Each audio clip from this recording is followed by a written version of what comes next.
ourselves onto the path towards the best life. Sorry, my mic was off for those folks that missed the beginning.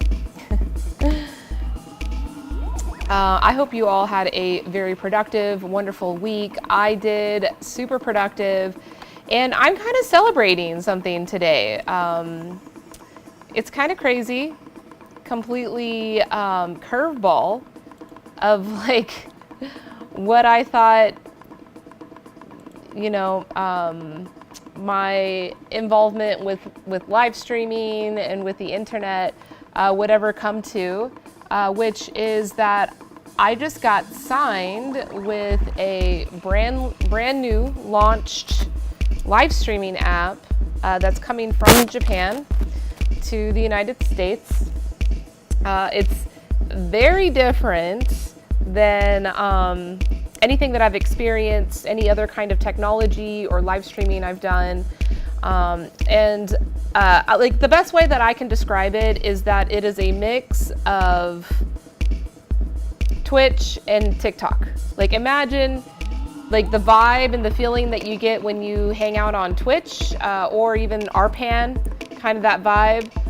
But the usability, the community building, kind of the demographic is kind of like TikTok, which is kind of like mass market demographic.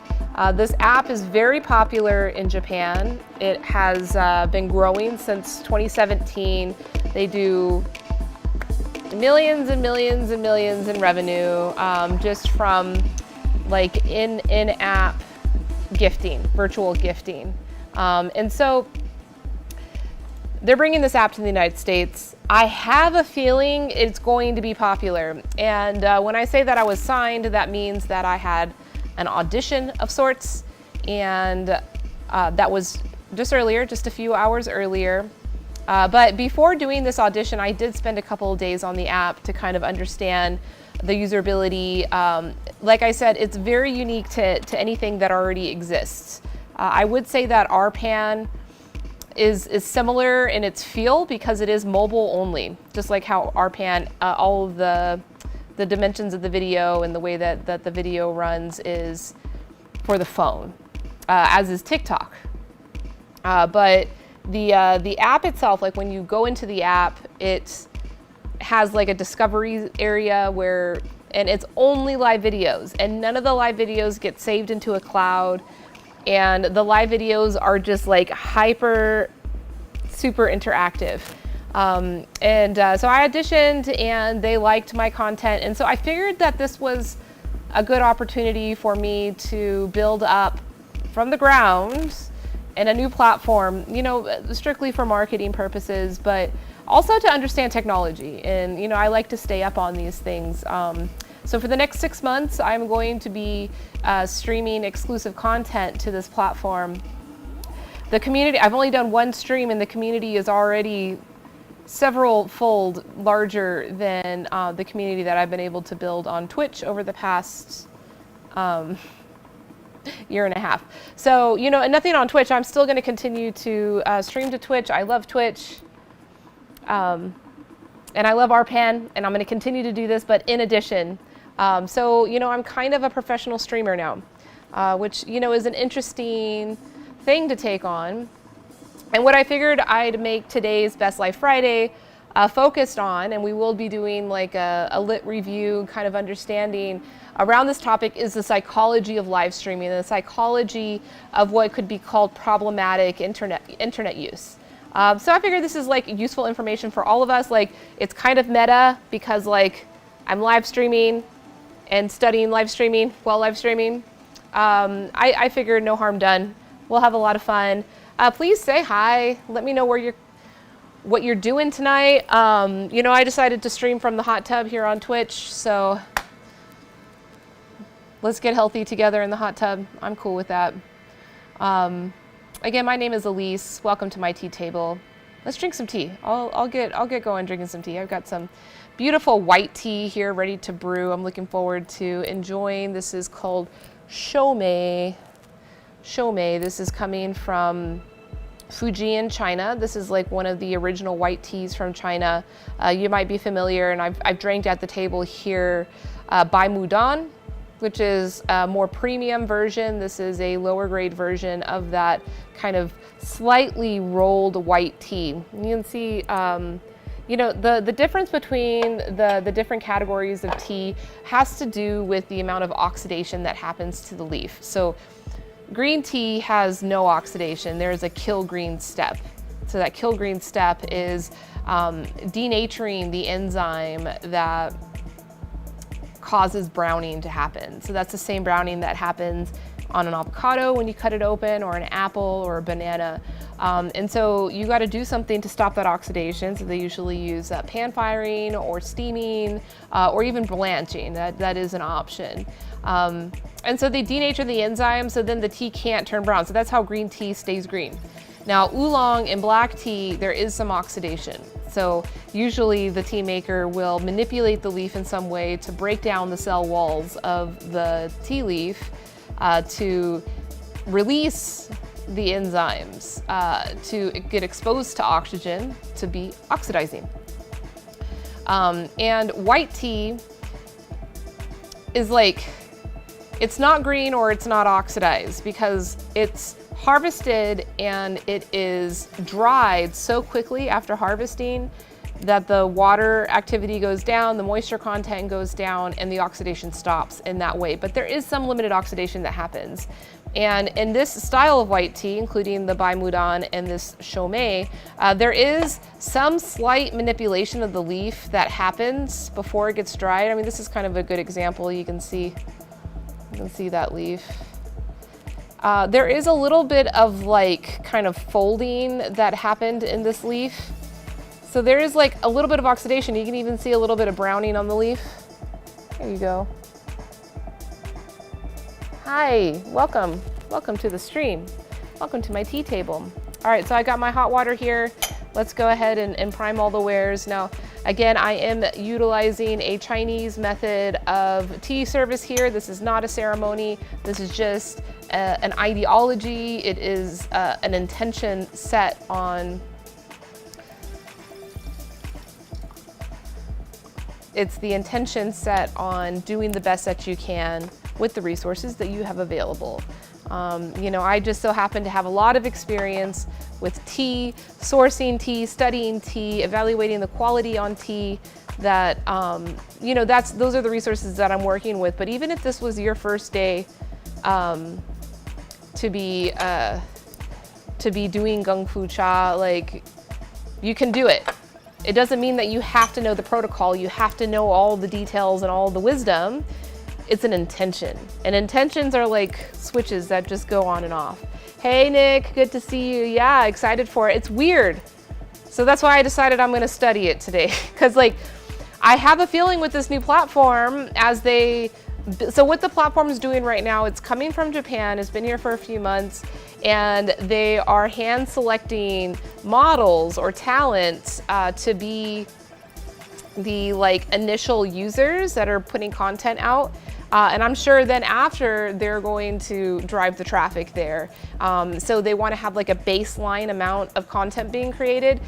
Anybody can go on there and create the content. Anybody can go and live stream. But the people that they're trying to select for this platform, they want like model content creators. So I am not a model, but I'm kind of a content creator, and I've been doing this for a long time. So I figured I'd audition, and yeah, I got in, Nick. It's awesome. So yeah, I'm gonna be spilling the tea all over that app. No stopping it. All right, so I've got my tea here and my gaiwan ready to go. My water has been boiling here. It's at like 193 degrees. Like, I'm not super strict about having the perfect temperature of water for every style of tea that I'm brewing. Hi, welcome to the stream, everybody. Hi. Welcome to my studio. Welcome to my studio. Yeah, so I have a feeling like this will be a really great way to like build up an audience quickly, like being on the ground floor of a new app coming out. Which show? Which show did I mention? I'm always mentioning shows.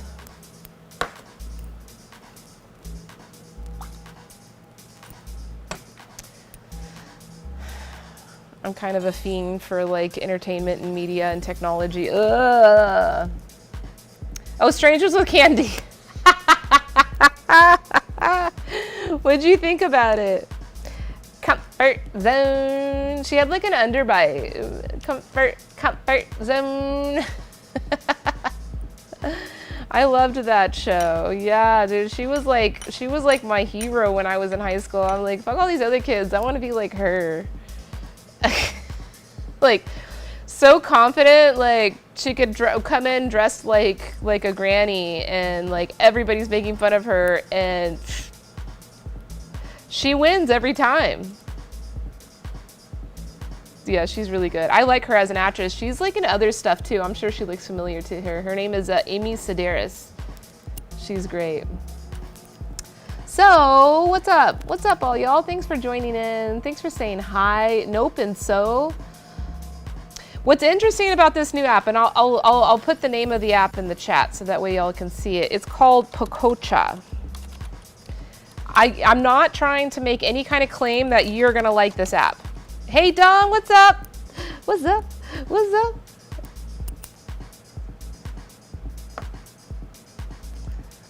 up? Yeah, I put it in the chat. Pococha is the name of the app. You can download it on iOS and Android. It's a beautiful app. It feels very similar to TikTok, like when you enter it, and it's like immediately you just get thrown into content.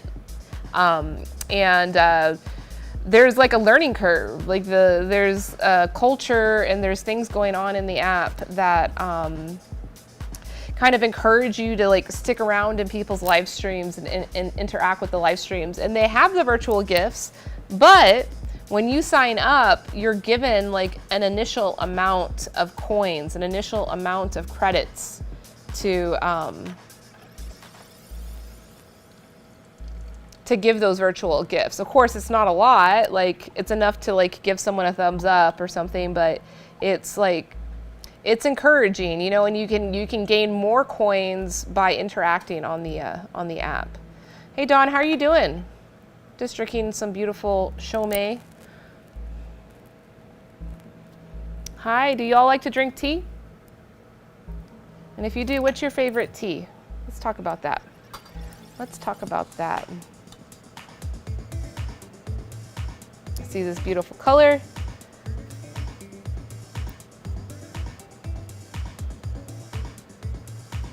Dawn, it's great to see you, as always.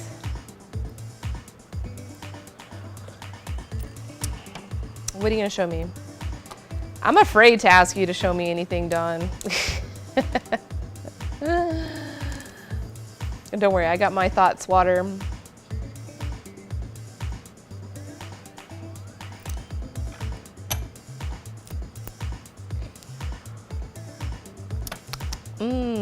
Tasty. Yeah, so I found a couple of academic articles on this topic. Oh, hey, Leroy. I gotta open it up on the other app. Thanks for chiming in, Leroy. Sorry about that. Please forgive me. You like green and ginger or Earl Grey? That sounds like really vibrant. I do like ginger a lot. I've been finding myself putting ginger into a lot of things lately, like even my smoothies. I just like, I learned a trick from another streamer, Hungry Wolf, on Twitch. He says, you know, just to chop up the ginger.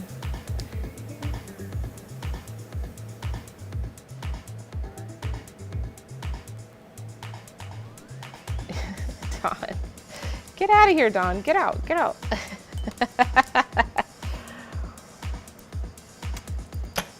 You dated a ginger. Well, that's good. That's good. Happy to hear that you've had that experience. It's a good experience.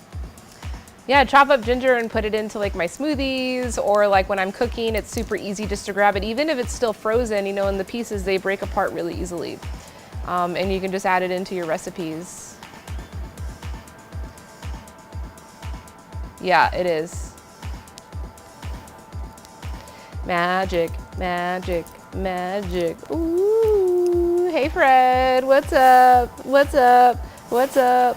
Wow, I don't know. When did I say Friday was canceled? Friday is not canceled. No one better ever cancel Friday. I mean, come on, like that would like end humanity. Could you imagine how many people would be pissed if that happened? It was like, oh yeah, you're not getting Friday this week. Oh my goodness, no. No, we're not canceled. I'm here. I'm here, Fred. Thank you for being here with me. I am drinking a beautiful Shomei white tea from Fujian, China. I've got 1 infusion on it. My tea can dance. Hello, chorizo. Someone named Chorizo said hello. Yeah, so Fred, on Fridays, I do a stream. I don't have any more. There's a white tea right there. Is a white tea, Don. Oh, you're making a pun, I see. Well, I don't get it, Don. Yeah, so Fred, on Friday nights, I come on, sometimes stay on pretty late at night because it's a Friday night. This is how we jam, like we're partying. And I do a deep dive, usually a very academic dive, into understanding a topic that can help each of us put ourselves onto a path towards a best life. Like there is no claim that like the best life is achieved through any of my words or inspiration, but like we all got to put ourselves on our own path. Like each of us is going to have a unique path of how to get to the best life. So.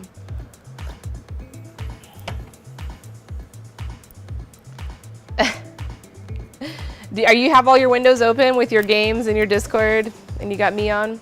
Cool. What games are you playing?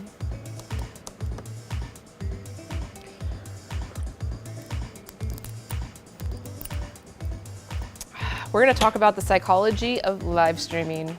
I found some academic articles. I found some legit academic articles that we'll take a look at. Oh, sweet. Hey, what's up, Hyper? You here? You hanging out? Oh yeah, by the way, we're hot tub streaming today. So don't be fooled. Don't think that I lied on the category of my stream. Hanging out in a hot spring. Sometimes it doesn't look that way because I want to show my my tea or I want to show my articles, but yeah, it's a hot tub stream today. Hey, Reboyd. Oh, thanks. Yeah, I got accepted. I'm like a professional streamer now. Like, I'm not bullshitting around. I'm not like patty caking around with you fuckers anymore. Go. Why did I say that? That was not good. That was not nice. With you fine folks. I'm just kidding. I'm being solely facetious. Going to Google. What are you looking up on Google? Oh, Discord. Yeah, Discord is like a pretty cool messaging app that like first was popularized among gamers, but now it's an app being used by lots of community. I don't know why I was so facetious this then. Like that was totally arrogant and terrible. Oh well, you know, it happens. We make mistakes as humans. I just made one. My apologies. But yes, it was a good audition, and actually, like, I made quite a bit in tips just on that first like audition stream. So I'm really thinking that this is going to be a good opportunity. Yeah, you should check out Discord, Don. Check it out. You can join our Discord. We have a Discord. Like nothing happens there. Like.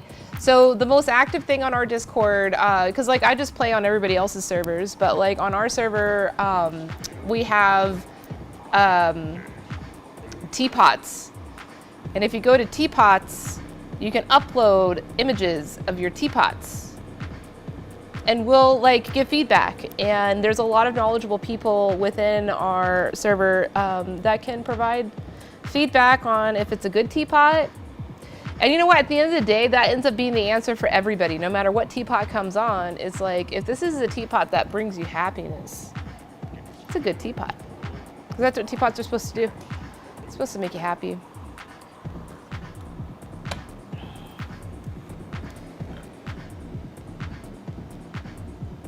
Yeah, but like, it's different. That app is different, and that's why I'm inspired to study the psychology of it today. And most of the research,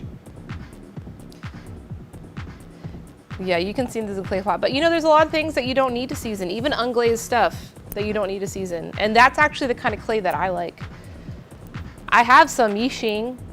I've never even seasoned them or used them. Like, they're just, you know, parts of my collection and my love. Hey, Biddy, you want to come say hi? Oh, hot tub with the Bitcoin boy.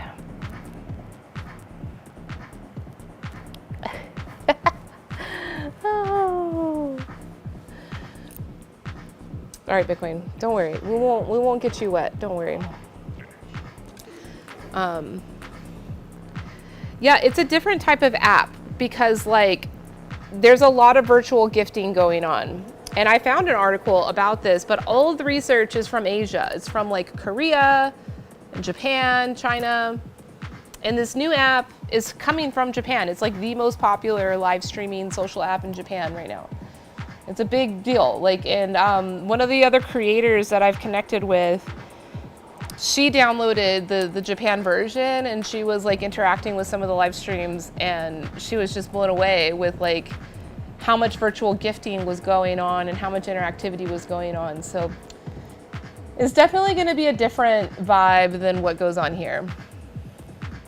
And I probably won't be a whole lot of crossover, so don't worry, I won't be bringing that here. But today, you know, just for my own personal curiosity, I kind of want to like look at what kind of research and what kind of discoveries have been made in regards to what could be called problematic internet use, which is what I mean, even TikTok could be accused of that. I don't know if y'all use TikTok. We're on TikTok. Hey.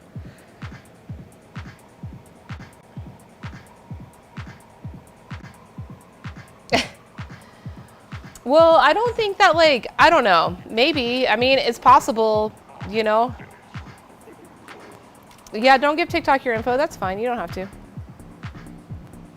But a lot of people have.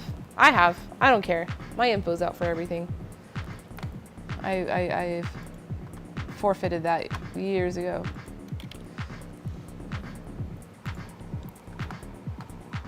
I want to look at that. Like, what's the history of Discord name? I don't know. I never knew that.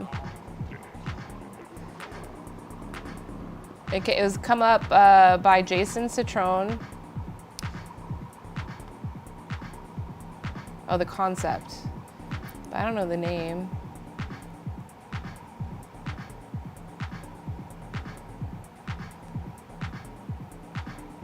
Oh, there's an article that says Discord was once the alt-right's favorite chat app. I mean, it's like a chat app, and it's a server where you can share links and info, and there's like really good video conferencing within the different, like it's like a very easy to organize messaging, video, audio, chat, and it's interactive, and a lot of streamers use it to keep their community connected outside of the stream.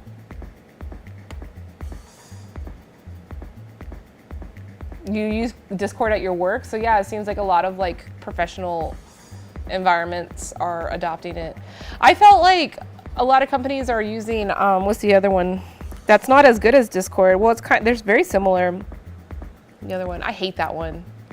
Like I'll do Discord. Like I even like very slowly entered into Discord. I'm still not even fully in, but like I had some PTSD from when.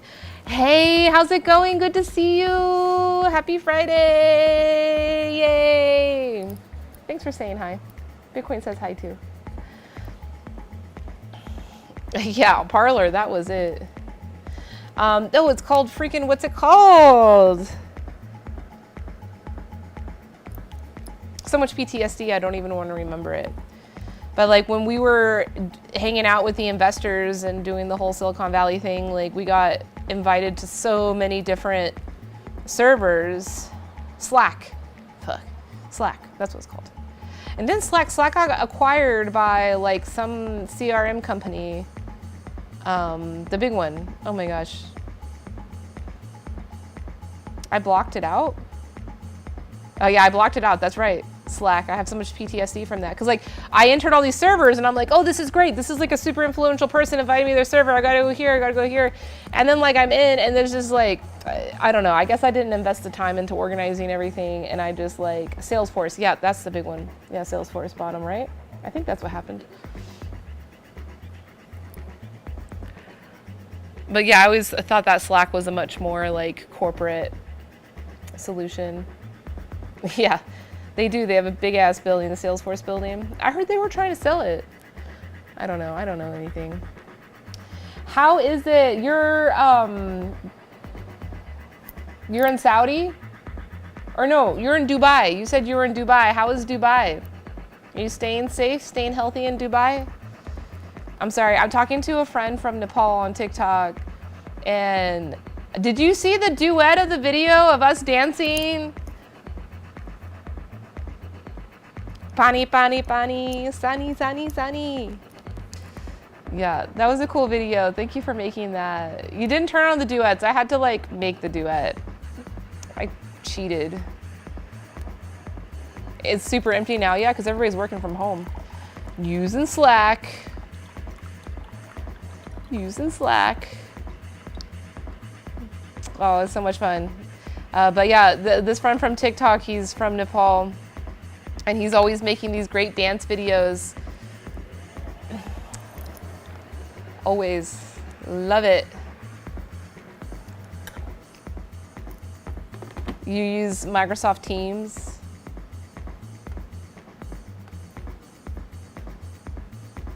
A lot of people are going to Dubai right now. I have a friend that's visiting Dubai for his birthday party, his birthday celebration. Yeah, I can't find the history of Discord name. But I don't know if it has any, I mean, maybe because it was like first position towards gamers, and gamers are really into like raids and like, so it's like, oh, the discussion area is gonna be a place of Discord.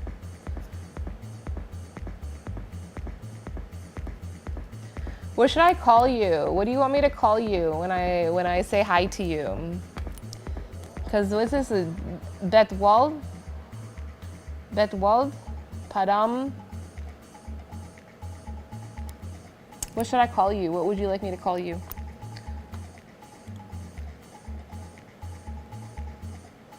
Oh, your friends got back? Did they enjoy their time in Dubai? All right, let's get studious. I like totally oversteeped that last infusion, so stack them.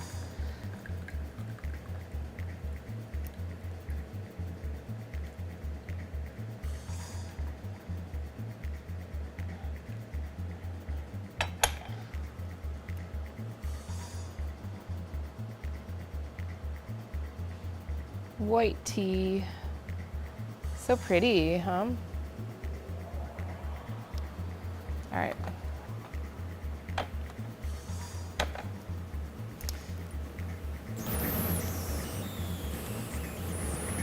Let's see how I get my articles here.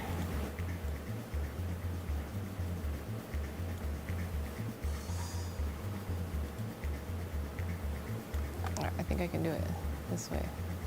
Oh, look how big it is. I gotta make it smaller. Sorry, this is gonna be kind of hard for y'all to read, but I'm gonna put it up here so that way you know, like, this is live, I'm reading this, we're studying this together. They loved it, that's great. I've never been to Dubai, I'd like to go.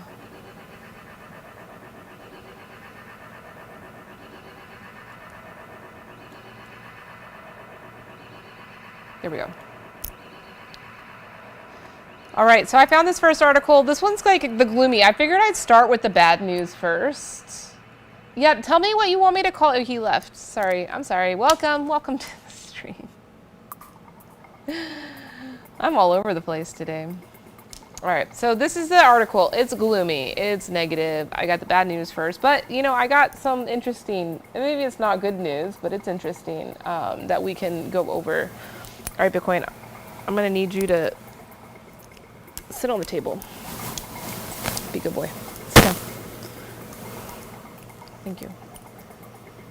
Oh, you like my video? Thank you for liking my video. Loneliness as the cause and the effect of problematic internet use. The relationship between the internet use and the psychological well-being. And this looks like it is a, where was this published? It was published in Cyber Psychology and Behavior, the Impact of the Internet, Multimedia and Virtual Reality on Behavior and Society, published in 2009. So this is actually some pretty established research. Let's see what they found in their studies.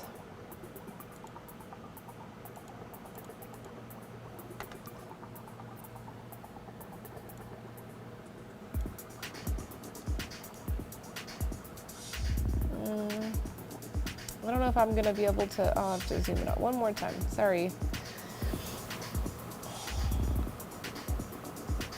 Are you tired? Are you tired, baby? The current research started from the assumption that one of the major motives driving individuals' internet use is to relieve psychosocial problems, for example, loneliness and depression. This study showed that individuals who were lonely or did not have good social skills could develop strong compulsive internet use behaviors, resulting in negative life outcomes, such as harming other significant activities such as work, school, or significant relationships. Instead of relieving their original problems, such augmented negative outcomes were expected to isolate individuals from healthy social activities and lead them into more loneliness. Even though previous research suggests that social use of the internet, social networking sites, instant messaging could be more problematic than entertainment use, downloading files. The current study showed that the former did not show stronger associations than the latter in the key paths leading to compulsive internet use.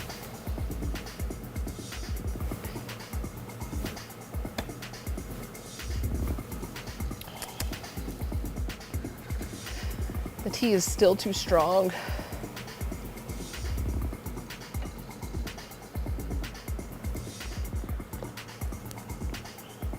That's okay. That's better.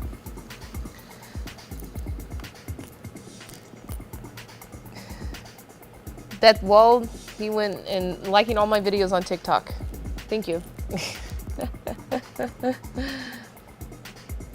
The relationship between psychological well-being and internet usage is an enduring question in computer-mediated communication research.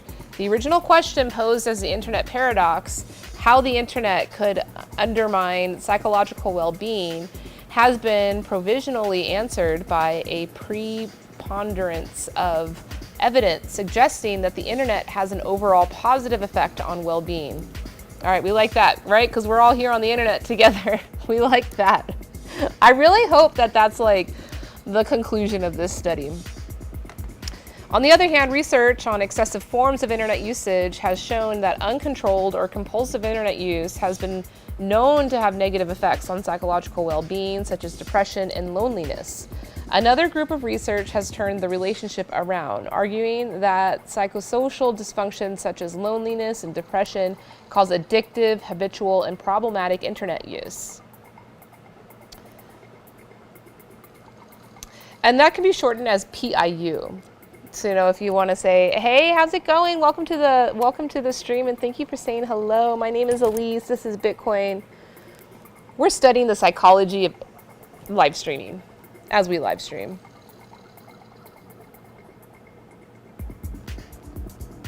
Yeah, I'm reading from, well, this is not Psychology Today. The source of this is Cyber Psychology and Behavior, a different journal, but yeah, it's similar. I mean, it's cool to learn, like, and I'm really hoping that the conclusion of this study is that there is like a net positive result from our use of internet.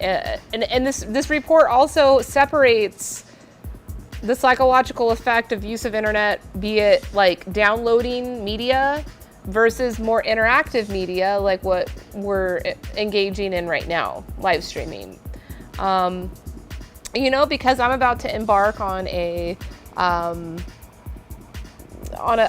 mission, on a path to make this a bigger part of my life, and I want to make sure I pave the path in a good way for myself. You spent many years going live? I didn't know that, Dawn. Yeah, it was Reddit. Reddit is where that comment came from. Well, let's continue to read this. So PIU is problematic internet use. Recently, a longitudinal study showed that the relationship between internet use and psychological well-being might be bidirectional. Based on these findings, the present research examines rival hypotheses about the role of psychological well-being as the cause or the effect of compulsive usage within distinct types of internet activities. How certain individuals with psychological problems, loneliness, may develop uncontrolled patterns of internet use, and B, how PIU that stems from compulsive use in turn causes negative life outcomes such as withdrawal from real-life social activities. That could negatively affect users' psychological well-being. Overlapping theoretical accounts has been advanced that should be integrated to understand the mechanisms through which psychological well-being and internet use impact each other and develop over time. These include the cognitive behavioral model, social skill account model, and socio-cognitive model of unregulated internet use. Oh, that sounds like the scary the scary part of this article. The current study also distinguishes different online activities such as social networking, downloading, and instant messaging, and investigates how these activities exhibit differing patterns of problematic behavior. Okay, so I'm just gonna read this next section and then we're gonna skip to the conclusion, right? I usually don't read the entire experimental design and all of that in these studies, but I'm really curious about those models that they mentioned because I'd never heard of those before, so it probably is important context for us to understand. So the psychosocial distress models of internet use. Davis proposed psychosocial problems such as loneliness and depression as one of the distal antecedents to PIU, and PIU is problematic internet usage. Lonely and depressed individuals turn out to have higher preference for online interaction since they perceive that online communication might be the Prozac of social communication. Relatively less risky and easier than face-to-face communication because of its greater anonymity. This model is refined to become the social skill account of PIU. Okay, so I'm going to read that again because this is heavy. Lonely and depressed individuals turn out to have higher preference for online interaction, similar to the interaction that we're having here, like live streaming, like visceral live content that's being created.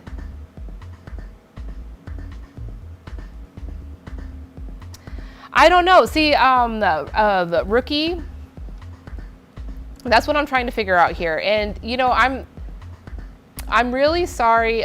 Luke, I'm really sorry if this article, because I have not gone through this article yet. I did not do my due diligence to completely read through this article before presenting it to you all, but I think that's the beauty of science and how it should be done, because I did not censor or, you know, curate the data from this. So we may get bad news from this article, and I'm sorry.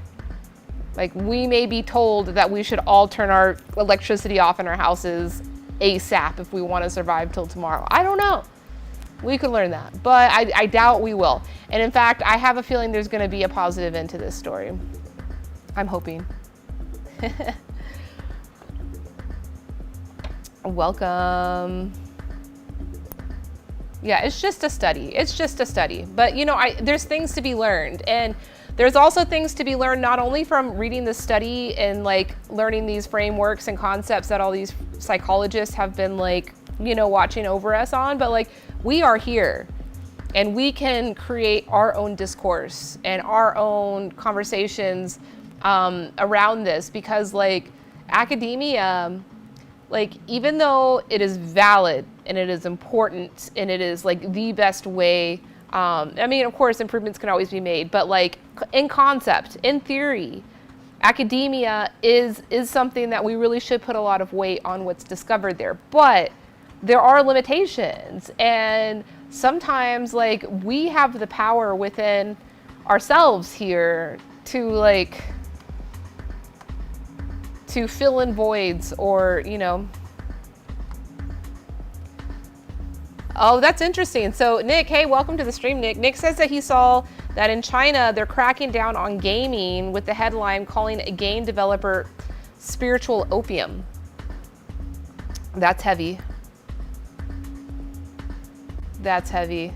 Oh, oh my God, my friend from Nepal on TikTok just made a duet with Bitcoin. Yes, I can't wait to see it when I finished.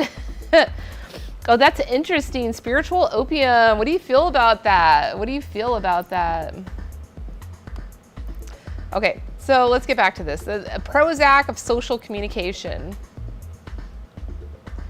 I mean, this is heavy stuff, similar to this spiritual opium. Like they're starting to like bring in terms such as drugs and like dependency on drugs into this conversation. So, you know, I think it's worthy for us internet users and live stream consumers to think about. According to this model, individuals who have deficient self-presentational skills might prefer online communication to face-to-face communication. As they devote more time and attention to their online social interactions, some of them have a hard time regulating their internet use, which is termed compulsive usage. And I'm guilty. I am guilty. I like spend hours and hours, and you know, I'm kind of in a weird place. Cats for life. Oh, you're not a dog person? Okay. I guess that's why Bitcoin walked away. He was like, nah, the cat people are here. Hey, thanks for saying hi. Oh my gosh. I spend hours on the phone and on the computer and on the internet and interacting and communicating. So like I am the like perfect example of what this artist was talking about. On the other hand, I also run a technology company and run it by myself and have to do everything, clean the toilets, do the social media, and you know, research new trends, all of that. I have to do it. So like there's part of me that like justifies that internet usage, and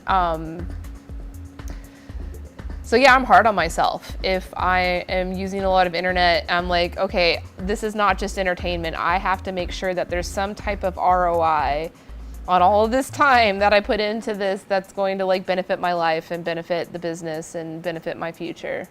But yeah, no, I'm guilty of this. So let's find out what's wrong with me. Compulsive use in turn leads to negative life outcomes such as lower academic grades. Well, I don't care about that. Missed class. Well, I still have nightmares about that. Do y'all? Like regularly, like once a month, I have a nightmare about being late to a class, usually when there's a test going on, and it is absolute chaos. I cannot move. I can like, terrible. Yeah, Bitcoin. Or work. Okay, so yeah, that happens a lot. And missing a social engagement, that doesn't happen because I do prioritize social engagements over my internet time, but sometimes I will be late for work. And I don't know. I mean, obviously, even if it's not directly my internet usage that held me up to be late to a meeting, like if I spent 5 minutes too much doing something, sending emails or responding to texts, that cutoff time of like getting ready or whatever. So like there's some influence. I will give weight to that. Even though Kaplan acknowledged that psychosocial problems are associated with compulsive internet use and negative outcomes, he did not include them in the later social skill account model. According to Davis, loneliness plays a role as a distal cause of PIU. This is because when lonely people are not successful with their offline interactions, they attribute their failure to their lack of social skills, which increases PIU in turn. Loneliness should also directly influence preferences for online interaction. Since lonely individuals feel that they can interact with others and express themselves better online than they do offline, previous studies also showed that psychosocial problems such as depression and loneliness had a direct association with PIU and caused deficient self-regulation. I get that. A possible theoretical explanation for this relationship is found in Bandor. Dysphoric individuals have ineffective self-regulation because they tend to slight successful efforts to restore self-control. Another perspective is to view loneliness as the effect of internet use rather than its cause. Negative life consequences should cause loneliness because those consequences, such as missing work, class, or social engagements, entail isolating oneself from offline social groups. Also, the potential long-term consequences of withdrawal from offline social contact, such as failing a course, losing a job, or relationship, are stressors that cause dysphoria. A preference for online interaction is also likely to have isolating effects offline, since it implies that online social interactions will be more valued and less time will be devoted to real-world interaction. Deficient social skills are a likely contributing cause to loneliness as well. All right, so you know what? I'm going to call out a very important fact. Hey, I saw you posted a duet. I can't wait to go see this. Thanks for coming back and hanging out. A very important bit of information about this article that we're reading now is that it's from 2007, I believe. What year?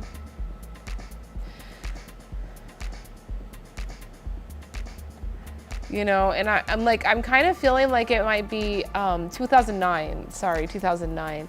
I'm like starting to feel that it might be irresponsible to continue reading this. Like, I feel like there is some pertinent, relevant information and understanding about where technology has evolved towards, like where we are now versus what they're talking about in 2009, because there's the nature of interactive internet experiences has drastically changed since 2009.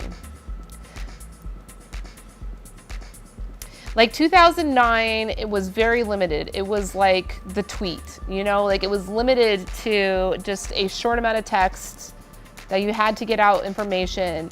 And it was like the start of social media. Like that was when everybody was getting onto social media and understanding that like, oh, this is actually the platform where we like build up our personal clout. I remember that time, 2009, 2010. That's all like interactive internet experiences were all based on that. And there was a lot of insecurities, and not to say that those insecurities aren't still there. Instagram, that's exactly it. You know, like if you're addicted to Instagram, like I think there people are. You're addicted to creating content. You're addicted to getting the likes. You're addicted to getting the comments. You're addicted to that. Like, I think that this article is applicable if that's what you're dealing with and that's what you're trying to process for yourself. But if you're addicted to TikTok, which is now the current problem, or if you're addicted to Twitch, and I actually don't know a whole lot of people that are addicted, and like even if they are spending hours on end on that app, I feel like it's beneficial for them. I don't know. I think we need new studies. Definitely. All right, I'm gonna go actually look for one. Actually about Twitch. I mean, there might not even be, I mean, there's gotta be. Twitch has been around for a long time. Like, that kind of interactivity is very different than the social interactivity that you have on Facebook and Instagram and, like, the early, like, the Web 2.0. Like, 2009, 2010 was definitely not addicted to Twitch. Hey, Vanalog, what's going on? Yeah, I'm gonna see what research on Twitch is out there.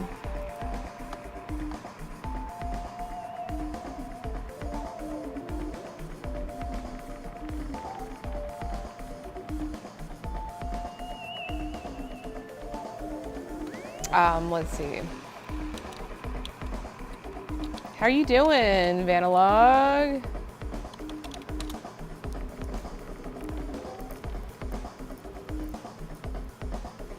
There's not.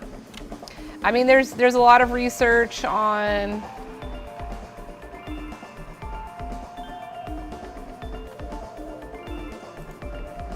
all right, so here's something. This will be positive.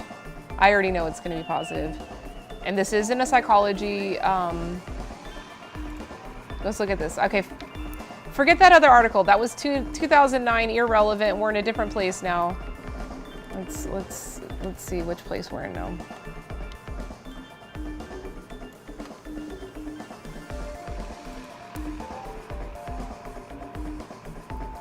So this is coming from Frontiers in Psychology, Human Media Interaction. They do have journals, you know, I don't know. This is from Psychology, 2020.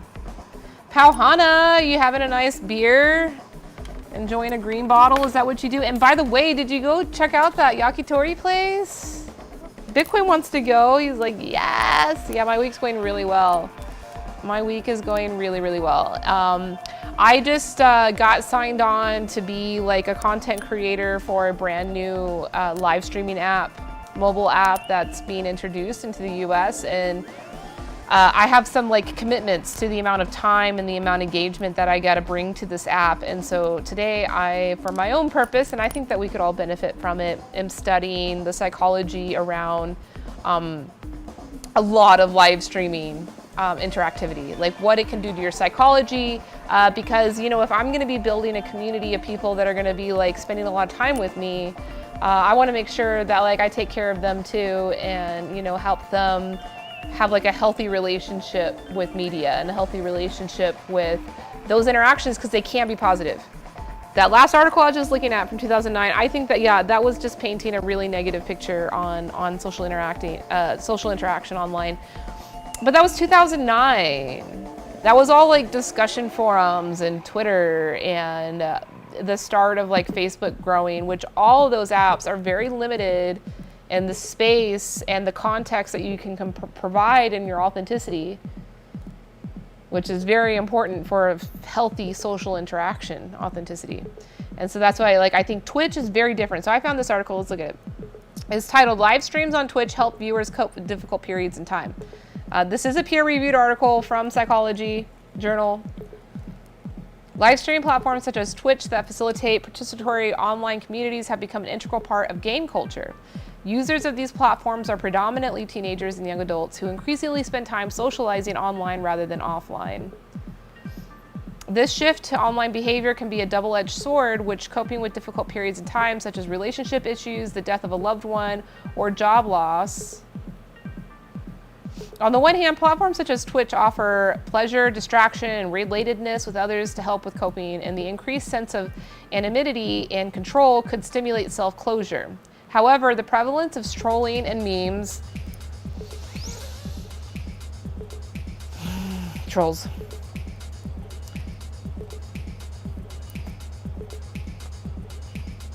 may also discourage people from opening up, and relationships that are built online, especially those with micro-celebrity streamers, could be perceived as more meaningful than they actually are. To create a deeper understanding of Twitch as a new media platform embedded in game culture and how users perceived its potential as a coping mechanism, we have conducted a first exploration by means of a survey. The questions focused on general Twitch behavior, the difficult period in time, and the role of Twitch during this period. It was distributed online among people who considered themselves active Twitch users and who have gone through a difficult period. 84 participants completed the entire survey. The majority of participants indicated that Twitch helped them cope and that it became a larger part of their lives during the difficult period compared to regular viewing.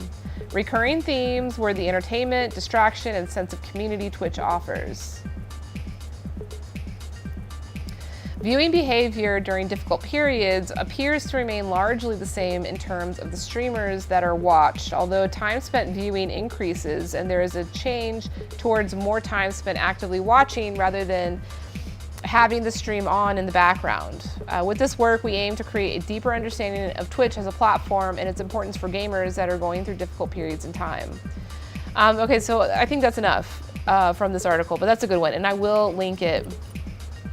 Oh, thank you. Yeah, I do have a cute dog. It's Bitcoin. Bitcoin loves you.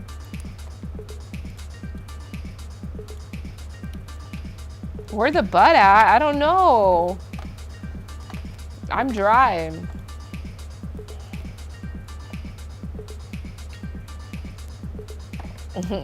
That's cool. Yeah, my background kind of looks smoky. It kind of looks like I'm like in some type of like smoke-filled psychology den.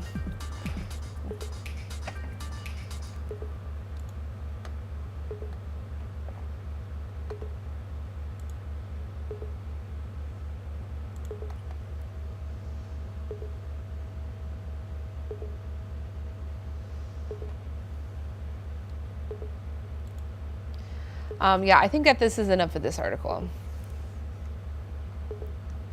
The good. The good. All right, so this totally like makes that last thing that we are reading irrelevant, even though like the last thing that we were reading is legit. Hey Atlas, what's up? Hey, I haven't seen you in a while. How's it going? Say hello from the hot tub. Bitcoin and I are hanging out in the hot tub today, having a little tea party, drinking a beautiful Shomei tea here. Nice and clean. You're chilling. Awesome. Are you ready for a good weekend? Yeah, thanks. What year? I believe it's like a 2018, 2019. They're like relatively newer batches that I had around. But yeah, we're talking about the psychology of internet usage, specifically like live streaming.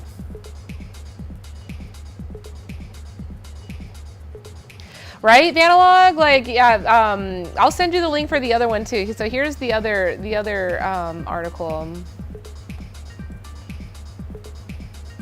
I'll send it to you, or I'll put it in chat and you can look it up. But yeah, the 2009 one is like,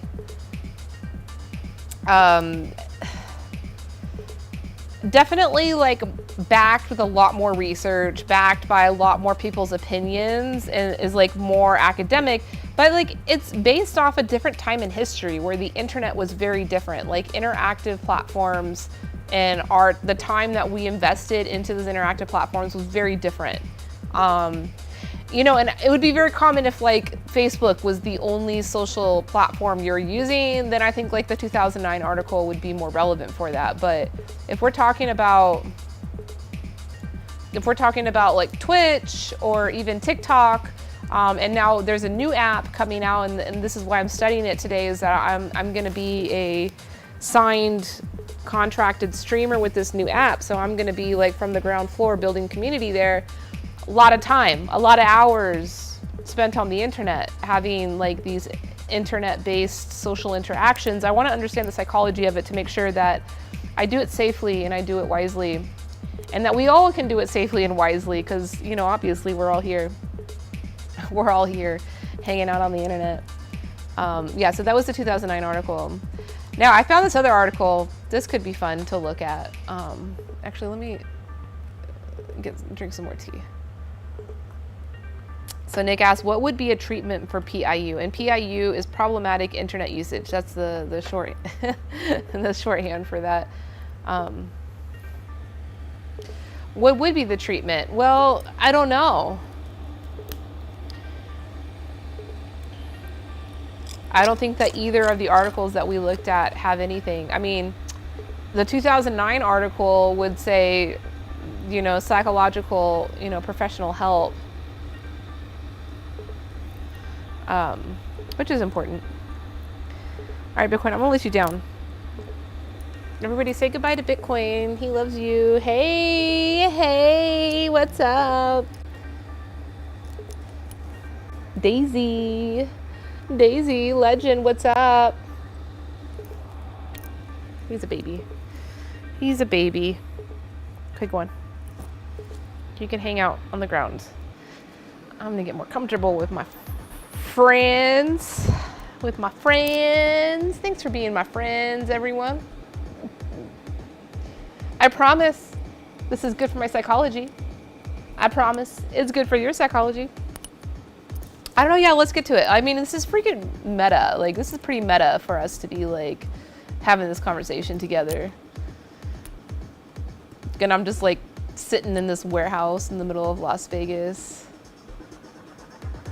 You're my one and only Pokemon friend? Oh, yay! I love Pokemon. They're so cute. I catch a lot of them.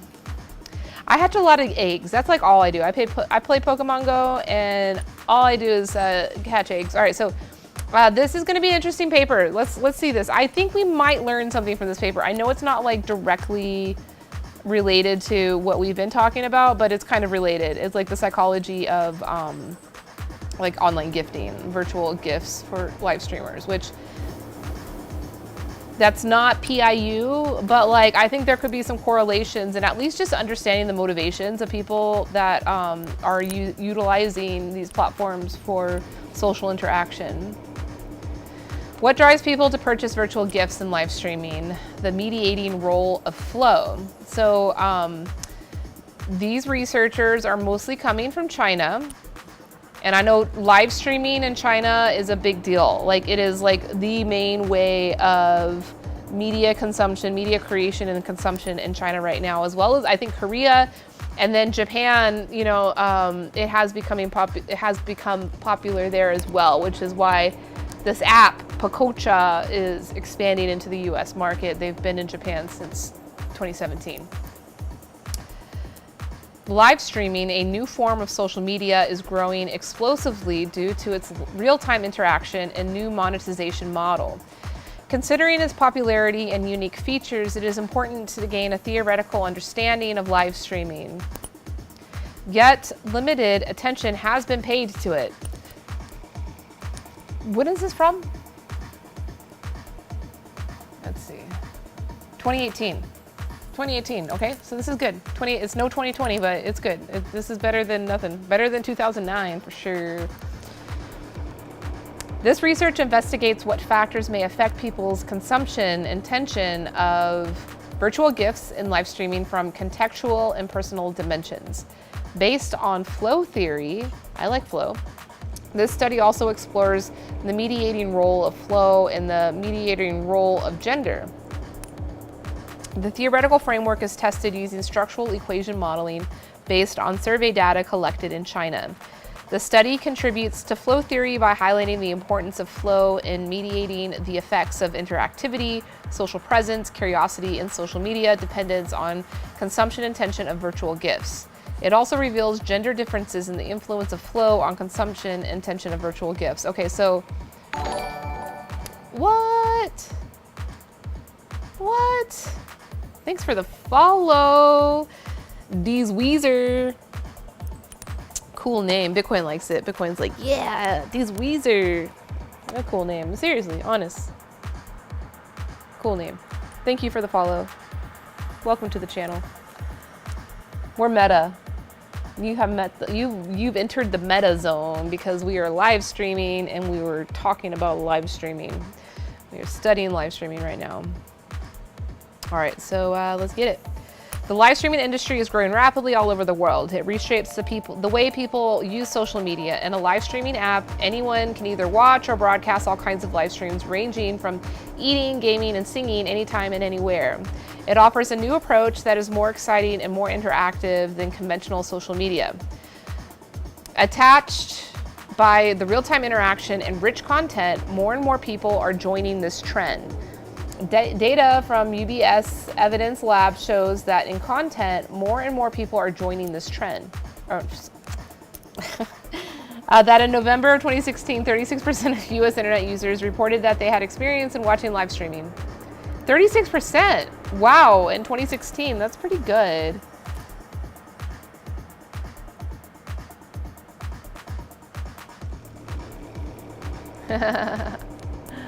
Yeah, I'm a trainer. I just lay the eggs. I never battle or I never raid. I just lay all the eggs. I'm really good at doing that.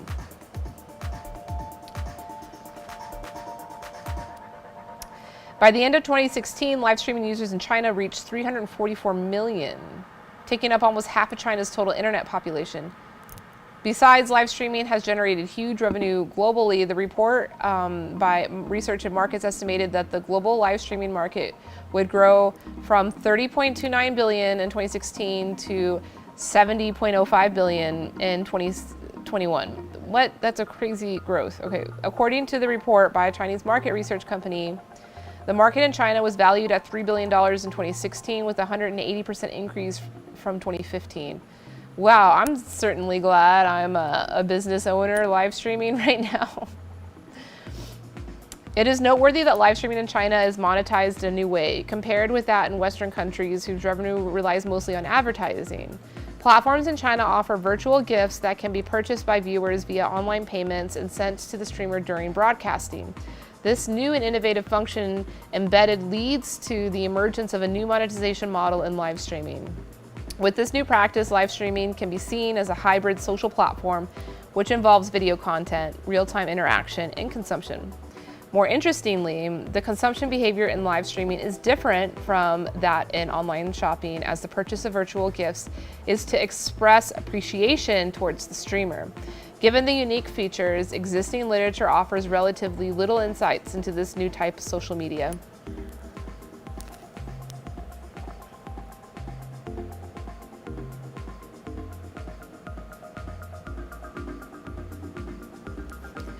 Oh, you're funny. Oh, you've left, but I want to catch everybody up. Our friend Mew in TikTok says, my trainer doesn't deserve any other Pokemon because he can't take care of me. Oh, he can't take care of them because of me. And since I was the first Mew created, he didn't want to let me go. Well, that's good. You got a good trainer. Y'all are gonna go deep together. That's great. Awesome.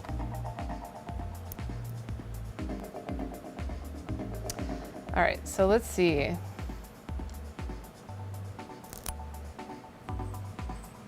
Boom, boom. Oh, Bitcoin's playing. He brought his toy. You brought your baby? You want me to throw your baby? I can throw it for you. You want to see Bitcoin's baby? Here, let's take a break. We're gonna take a break. I need a break. We can sit and think about this.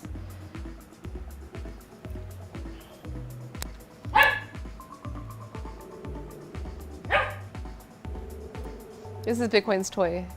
Isn't that funny? Because it looks just like him. Like, he's so excited. He's over there just like... Maybe you can't hear him because I'm only using my lapel mic tonight. Maybe you can't hear him. I'm scared to throw it because there's all this like expensive Chinaware in here. Get it, boy. Could you imagine? Go boom, boom, boom, boom. You're hearing all the Chinaware. Like, my whole place is filled with Chinaware like crazy. Puppy, puppy, pup, pup. Yep, that's my pup. That's my Bitcoin boy.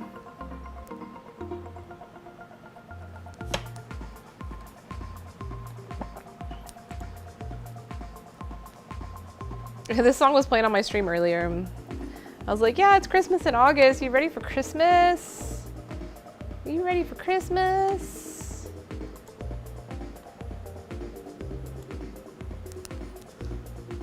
Woof, woof, woof, woof. He wants this. This is what Bitcoin wants. He can hang out up here, but he has to sit on his seat. You know, I've got this table for him here. He's got his own table. Look at that. It pulls out. This is Bitcoin's table. This is for him. What is live streaming? That's like that video.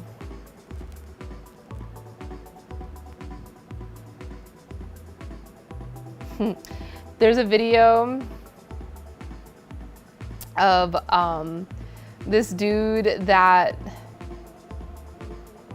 Well, good. I'm happy you got your dinner. At least you're not hungry. You can go to sleep well fed. There's a video of this guy getting arrested by the police, and he is just like completely dilated, just like that, and he's like really hostile, and the cops are like banging them against the car and telling him, are you on any drugs? Or ask him, are you on any drugs right now? And the guy, like, it's just classic YouTube shit. The guy like looks up at the police and was just like, what is drugs? That's like your comment. That reminded me of your comment reminded me of that video. I haven't thought about that video in years. It's a good one. What is drugs? What's the most expensive Chinaware that I own? Oh my goodness. I don't know. I'm not sure. You know, actually, probably one that I never even purchased for myself, you know. I was gifted a beautiful teapot for my birthday a few years back. And it was a collaborative gift. Like, people from all over the world contributed money, and it was great. You know, it felt really nice, you know, that my friends, my tea friends around the world wanted to put that together for me.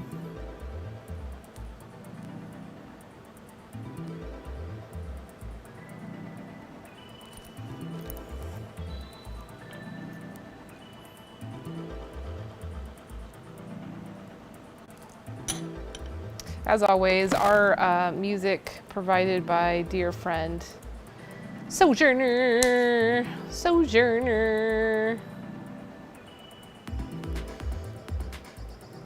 This is all produced by Sojourner. His name is Justin Anderson. He's based in Las Vegas, Nevada. Good friend of mine. He comes on the stream sometimes. If you're lucky, he'll be here. He jams.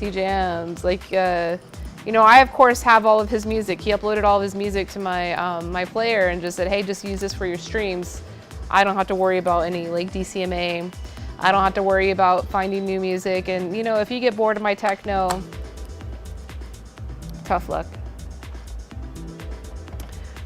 Why don't I use my Yixing? I don't know.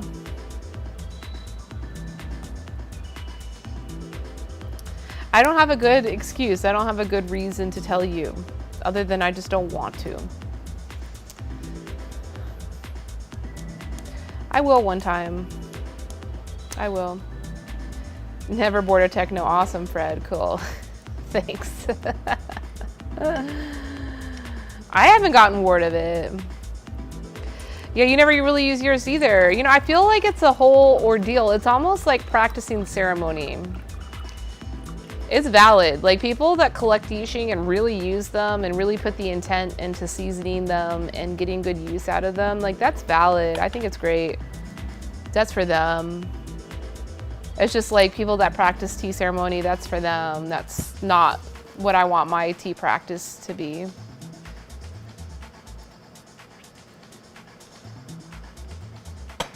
All right, Bitcoin. You're ready to be a good boy, and you're not gonna, please do not stay on my lap. Look, stay on your table. Stay, sit down. Any tea that's an aphrodisiac. Ooh, all of them. I said something one time, like tea is seductive. All tea. Tea. The guy one is the workhorse. Hell yeah. Yeah.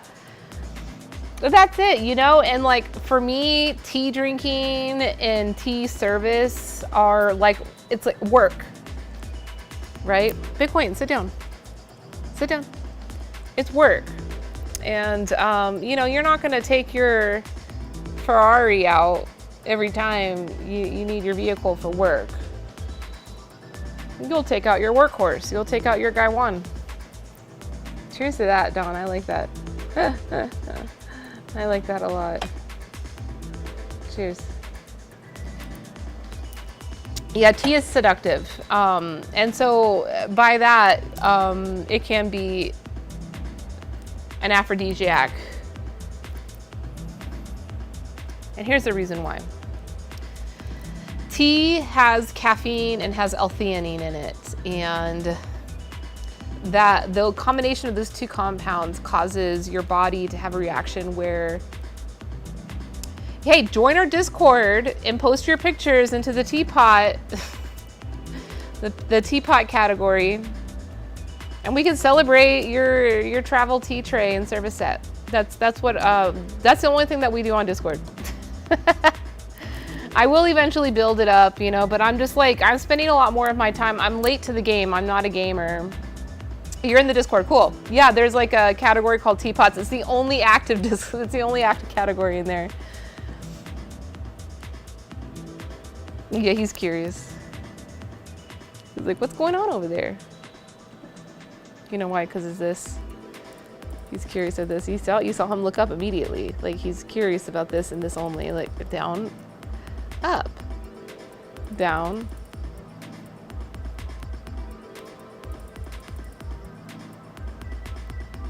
I can't get him to dance. I was really trying to get him to dance. He will. He'll get it. This is his treat for the stream. You always enjoy a fledgling Discord. Well, hey, come help make it active. The main feature that I like about Discord that I wish that I was more active on with my own Discord and like I would be motivated to invite more people to join is the video chat, the video conferencing, because it's so like seamless within Discord. But we have Topia, and so I already have a place that we can easily, and it's all like browser based and you can join from anywhere and just drop right in. You don't have to have an account. So, you know, like I haven't invested so much into Discord because we just use Topia. So, tea being an aphrodisiac. The dog torture. He's not tortured. Hyper, does he deserve a treat? Is that what you're trying to say? I mean, I hate to do this, but like he gets the treats when the bits come. Like that's how you get him to get the treats. So Dawn, is that the reason why you never come to Topia? Is because you hate getting on your computer? You're too old school. You ain't got no bits. Oh, so you hear that, Bitcoin? Hyper doesn't even have any bits for you. He doesn't even care about you. What do you gotta tell him about that? He doesn't even care about you. I'm just kidding. I'm totally not trying to guilt trip you about your... Bitcoin he's the one starving over here. Look at him. And he's like...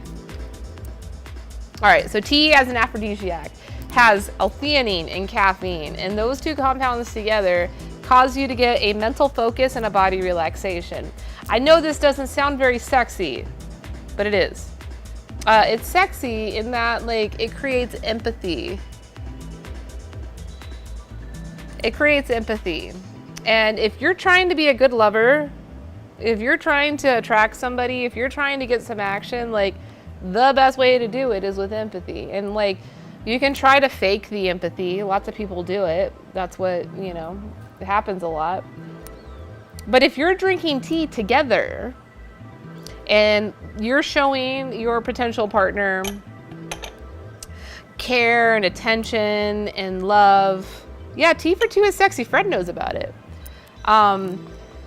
You're being vulnerable, right? And vulnerability is a big part of creating like a sexual energy and a sexual openness. So like, I know tea doesn't sound sexy, but it totally is. So, you know, someone had asked on Reddit, like, what tea is an aphrodisiac? Interesting story. I have a client that produced a matcha-based energy drink. All right, Bitcoin. Wait, he makes himself, like, so freaking desperate over here.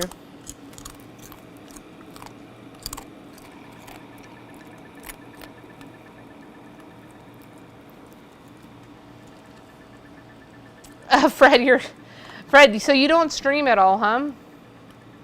You don't stream at all. I'm guessing. Or at least during the summer when you don't have a shirt on. Or like you just stream to OnlyFans. If it was a phone app, you would use it. That's cool. It'll get there. Topia will get there, like soon enough. You did before.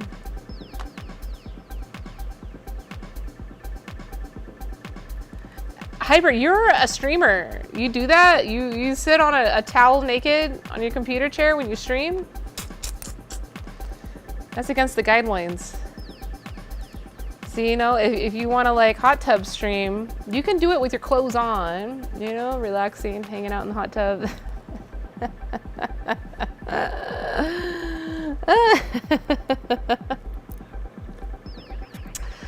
It's really warm, but you know, for accessing new communities on Twitch, I'll do what I need to do. This is a hack I've been doing for a couple of months now, hot tub streaming. Lots of people do it. Like, I'm not the only one. Like, I'm not the only one breaking the rules, and I'm not breaking the rules because I am in a hot tub. I'm hanging out. Like, you get imposter syndrome. Oh, okay. Well, Fred, you're awesome. You don't need to ever think that you're imposter. You are what you are, and everybody loves you, especially us.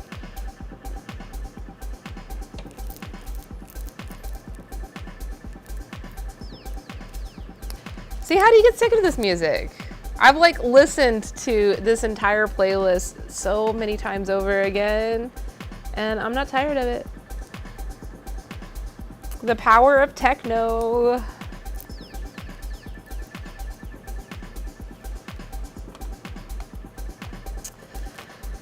Whew. What a hot day, Bitcoin, huh? Today was a hot day. Today was a hot day. All right, he gets another treat.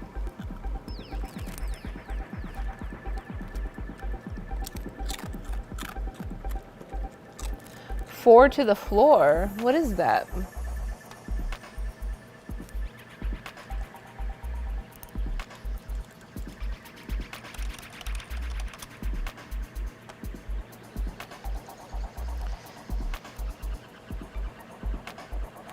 Oh, it's a rhythm pattern in disco and electronic dance music. Oh, so you're talking about this pattern, this beat?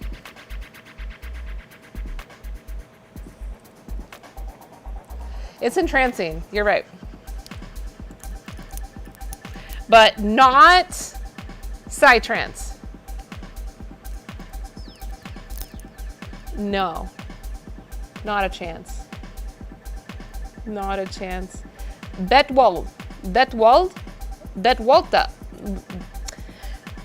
Can you help me say your name? Betwalpa? Oh, he's gone.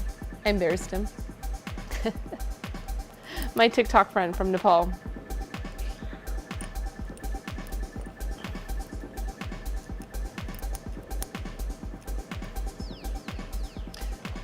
All right, it's interesting to me because I get more energetic the more people are around me and enjoy it, and then later I will be very exhausted. You're talking about like the techno music, electronic music, or you're just talking about like in general?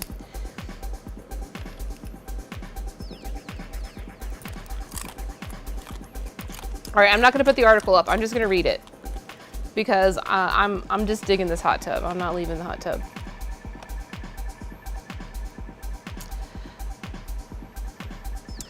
More interestingly, the consumption behavior in live stream is different from that in online shopping, as the purchase of virtual gifts is an express appreciation towards the streamer. Given the unique features, existing literature offers relatively little insights into this new type of social media. Prior studies mainly focus on understanding the usage of live streaming system using theories such as uses and gratification theory. However, limited attention has been paid to the consumption of virtual gifts in live streaming. Also, previous works overlooked the effects of viewers' holistic experience and their predispositions. Given the above research gap and the salience of viewers' consumption of virtual gifts in practice, it is vital to understand what drives viewers to buy virtual gifts in live streaming platforms. A better understanding on viewers' consumption behavior of virtual gifts in live streaming can demonstrate the potential of guiding streamers and platforms in both China and Western countries to formulate appropriate strategies to monetize the traffic and make their success long-term sustainable. Cool, so they have the solutions for us. And by the way, we are studying the psychology of live streaming today because shit's getting crazy. People are spending like a lot of their time, and by people, I am spending a lot of my time hanging out on the internet and having these like live social interactions. And I'm about to dive in even deeper. And I want to understand psychology. I want to make sure I approach this new part of I'm going to become a professional live streamer. And if all works good, like a celebrity live streamer. I'm in a contract, I'm signed, the talent agency. It's weird because I'm not a model. I'm not a gamer. But I know a lot about tea, and this platform, like my audition I did really well on it. So, but it's going to be different. The live streaming I do on that platform will be very different than what I do here, and I'm going to continue to do what I'm doing here, but going to be on a different model citizen.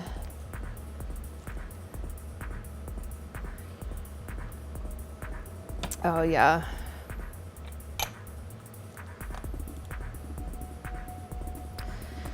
This research aims to develop a theoretical framework to investigate what drives people to purchase virtual gifts and live streaming. Although prior studies have enriched our knowledge on people's behavior in social media, they mainly focus on how technology factors in the context affects people's internal states and lead to behavioral responses. Personal factors such as participants' personal traits have not received much attention. According to the psychological choice model by Hansen, Bitcoin, you ate all the treats. There's no more left. Can you sit down, please? Sit down. Come on, be a good boy. This study combines contextual factors with personal factors in investigating viewers' behavioral intention in live streaming. Compared to TV live broadcasting or conventional social media such as Facebook, live streaming highlights real-time interaction and presence of the streamer and other viewers. We thus identify two contextual factors, namely interactivity and social presence, that capture the key features of the live streaming environment. Besides, two personal factors of viewer traits are included, namely curiosity and social media dependence, which capture one's enduring predispositions to stimuli across situations. In addition, previous works in psychology posit that users' holistic experiences with information technologies are important in shaping their behaviors towards the technology. This study uses flow theory to capture such holistic experiences. Drawing on flow theory, we contend that the impact of contextual factors and the personal factors on consumption intention of virtual gifts is mediated by flow, which serves as a psychological state stimulating behavioral intention. We also consider the moderating role of gender in the relationship between flow and consumption intention of virtual gifts, given the significant influence of gender on behavior. All right, I'm moving on. I'm going to the discussion.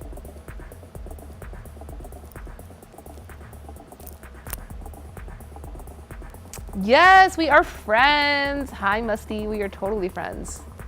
My name's Elise. Welcome to my tea table. Welcome, friend.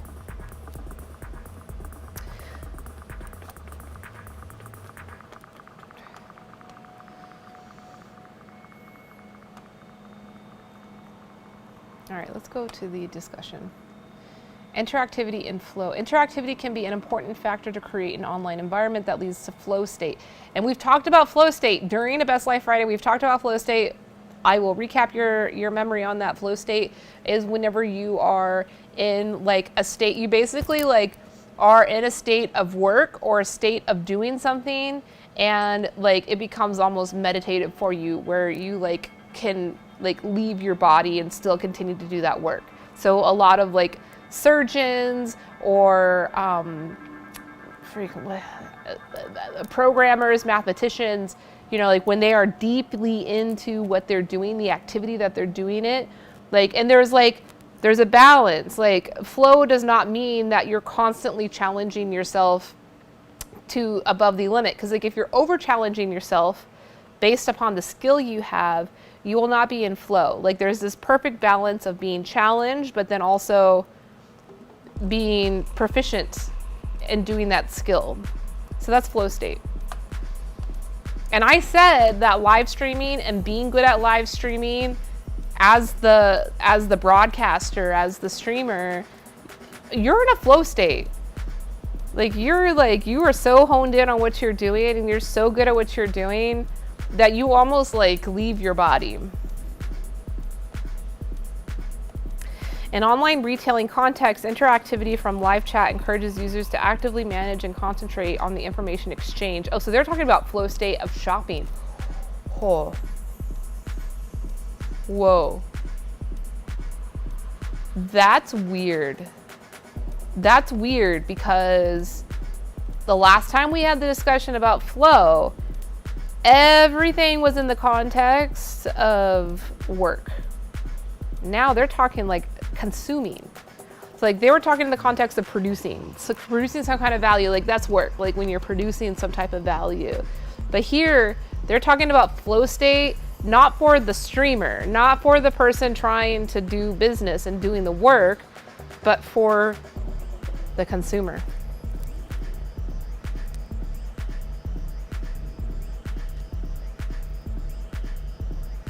Hey Fox, I'm happy to hear that you're finding good balance for yourself. That's great. Thank you for chiming in. I hope you're having a good Friday night. So Dawn, okay, so Dawn, cool. So you're here. So Dawn says that he gets into a flow state with online shopping. Okay, cool. So then you're like understanding this article because like I was like, what? But that makes sense. Because that means that if you have a platform, if you have a brand, if you have, you know, an e-commerce or you have some type of retailing function going on, and you're able to consciously affect your customers being in a flow state, like that's next level consumerism. Is it ethical? I mean, if you're selling ethical products, fuck yeah. That's why, like, I'm not afraid of marketing. I'm not afraid to say I'm a marketer. Like, a lot of people associate marketing generally with, like, the modern idea and the modern resentment towards mass consumerism, capitalism, as people say, which I don't really, yeah, I'm not really into that. Like, I believe that, like, we're not even experiencing true capitalism here because there's, like, just so much opaqueness going on. It's not real capitalism regardless.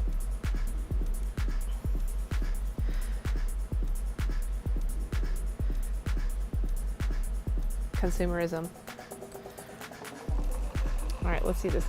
As mentioned above, social presence brings technology users the human touch and makes them feel close to the communicating party. Based on extant studies, social presence may enhance one's flow experience in an online community or web environment. In the live streaming context, viewers feel that both the streamer and other viewers are approachable in a live stream room. Moreover, viewers in one live stream room may organize like a community. That's fan groups of the streamer and feel close to each other. These experiences in turn can enhance viewers' engagement and make them more immersed in the environment. Hence, in live streaming, social presence is likely to play a significant role in enhancing viewers' flow state. Therefore, we hypothesize social presence is positively associated with flow in live streaming. Duh. But I guess you gotta like get the obvious out of the way. Curiosity and flow. I like this section. This is interesting. Prior studies of flow emphasize curiosity as motivational state or consequence, and they have perceived such curiosity as an essential element of flow state. For example, Skype suggests that curiosity can be one motivation leading to flow state. I get that, because that's part of it. Like, flow state is like a balance of like challenging yourself and then at the same time being proficient and being pro. And so like challenging yourself, that's part of curiosity, like being curious of something new, that adds a layer of challenge to what you're doing. Curiosity can be one motivation leading to flow state. Although Finnernan and Zhang has suggested that explorative behavior as personal traits that reflects one's inclination to flow state should be taken into consideration. Few studies have tested the relationship between curiosity as personal trait and flow state. In this study, we intend to investigate the influence of curiosity as a personal trait, and we hypothesize curiosity is positively associated with flow in live streaming.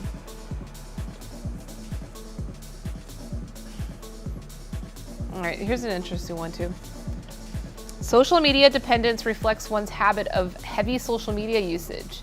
It indicates one's psychological reliance on social media activity, which may lead to one's immersion in a social media environment.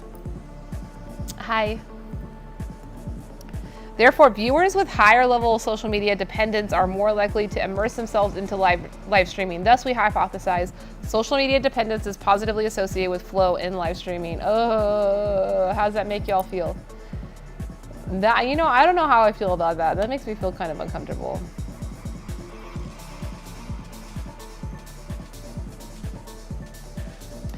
Flow is seen as an important factor influencing people's attitudes and behavior towards purchasing in e-marketplace, including the unplanned purchase. Although live streaming is different from e-commerce platforms, which are designed for online shopping and transactions, we still expect that flow can play a critical role in affecting viewer behavior in live streaming. First, when viewers reach flow state, they are highly focused on the information provided in live streaming and tend to screen out irrelevant thoughts and perceptions. In that case, a variety of virtual gifts displayed on the live streaming platform are easier to attract their attention, which in turn induces their purchase intention. In addition, flow is found to have a positive influence on exploratory behavior. When viewers experience flow in live streaming, the high level of involvement and enjoyment can stimulate them to engage in more exploratory behaviors, such as trying different services and functions provided in live streaming, leading to the increased possibilities of purchasing virtual gifts. Moreover, flow experienced by viewers leads to their favorable attitudes towards the streamer, which may in turn motivate them to reward the streamer with virtual gifts. Thus, we propose flow is positively associated with consumption intention of virtual gifts in live streaming. All right, so this is the last piece, and then we'll move on to the discussion. Oh, thank you. This is Bitcoin. Bitcoin is cute. Thank you. Thank you. You hear that, Bitcoin? They think you're cute. They think you're cute.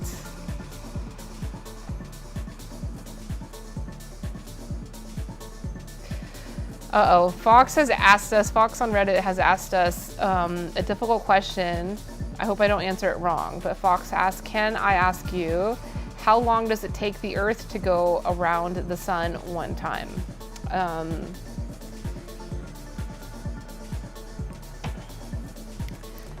365 days? Isn't that it? I don't know. I don't know those things. I could look it up. But I want to hear your answer because it might be a joke. And I like jokes. Jokes are always welcome around here.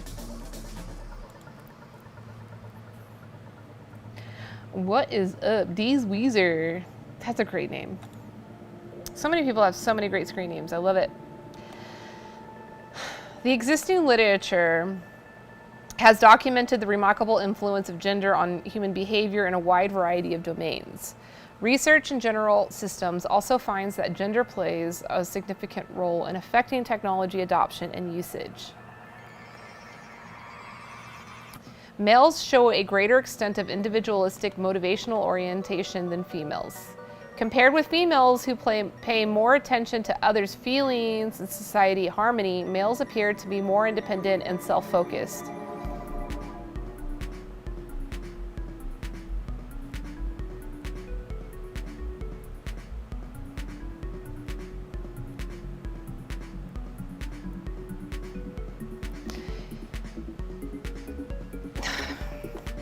That's powerful.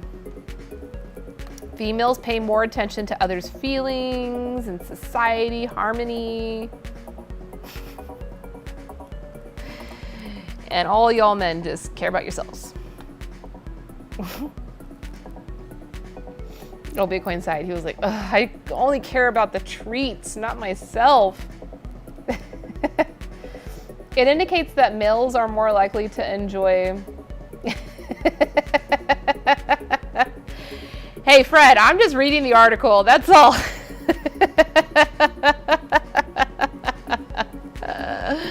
I'm just reading the article.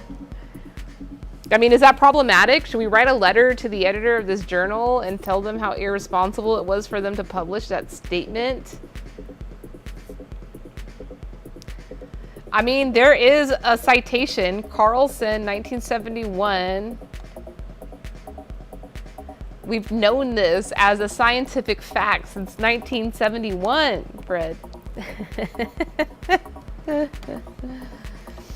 It indicates that males are more likely to enjoy an activity for their own benefits. Prior research shows that the impact of flow on web usage intention turns out to be stronger for males than for females.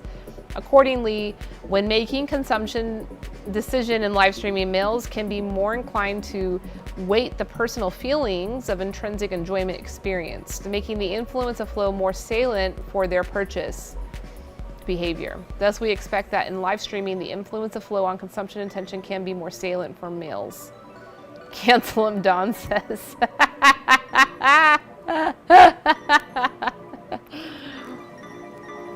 That's funny. Cancel him, Don says.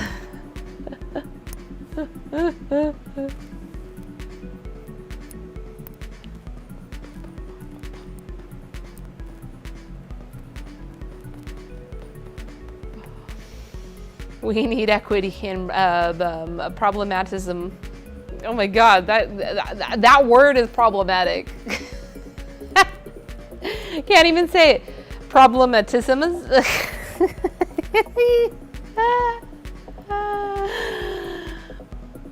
Cancel everything.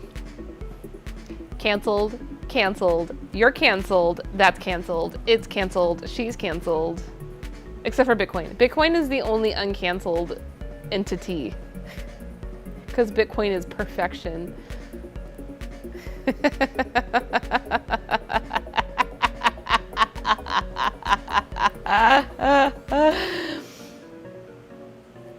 Don, you're funny. Okay, so let's get to the conclusion. There were a lot of hypotheses in this study.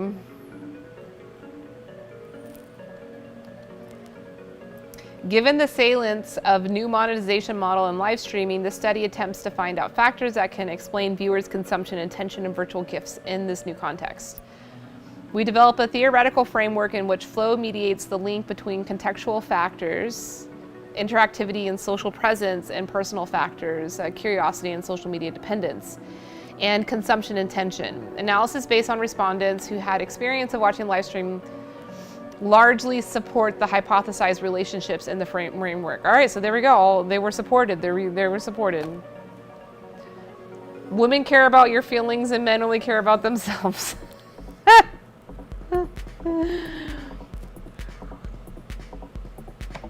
Dawn, are you high? I asked because you say, when you say canceled so many times, it sounds like a really strange word. That sounds like a high teenager. A teenager that like smoked cannabis for their first time ever. That's what you sounded like. The findings of the study also have important practical implications. Practical suggestions can be provided to both streamers and live streaming platforms. Okay, here we go. This is the juice. We first recommend that to enhance flow experienced by viewers, platforms should increase interactivity. For example, platforms can offer incentives for viewers, i.e. user credits, to stimulate interactions and provide rewards for streamers who respond to viewers actively and quickly. Platforms and streamers should also create an environment that facilitates the development of affection and warmth among viewers to make them absorbed in live streaming and induce their consumption intention. Hot tub. So nice and warm and cozy here.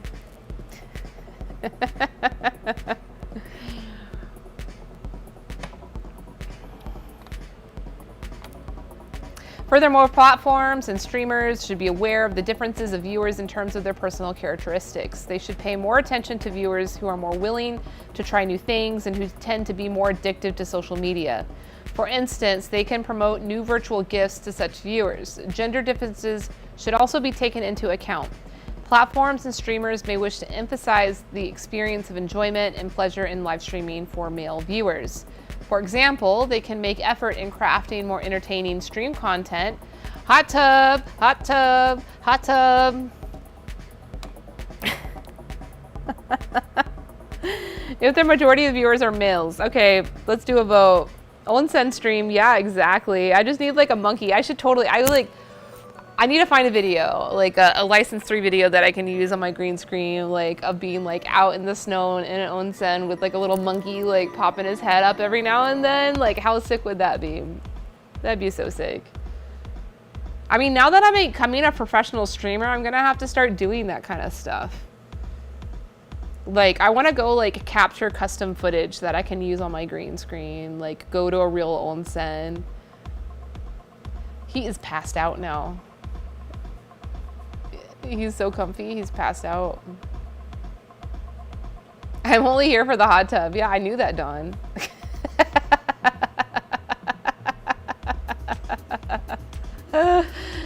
I knew that. That's why I did that. This is all a psychology experiment.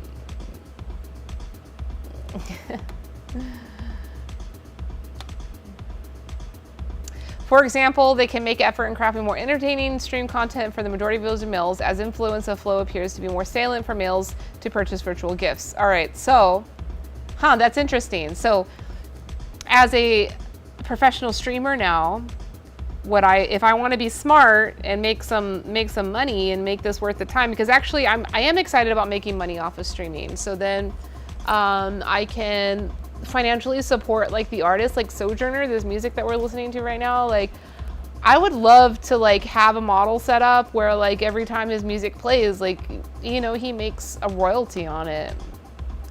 And that's like a spot that's missing with, yeah, the dog is a prop every time. He's the master prop.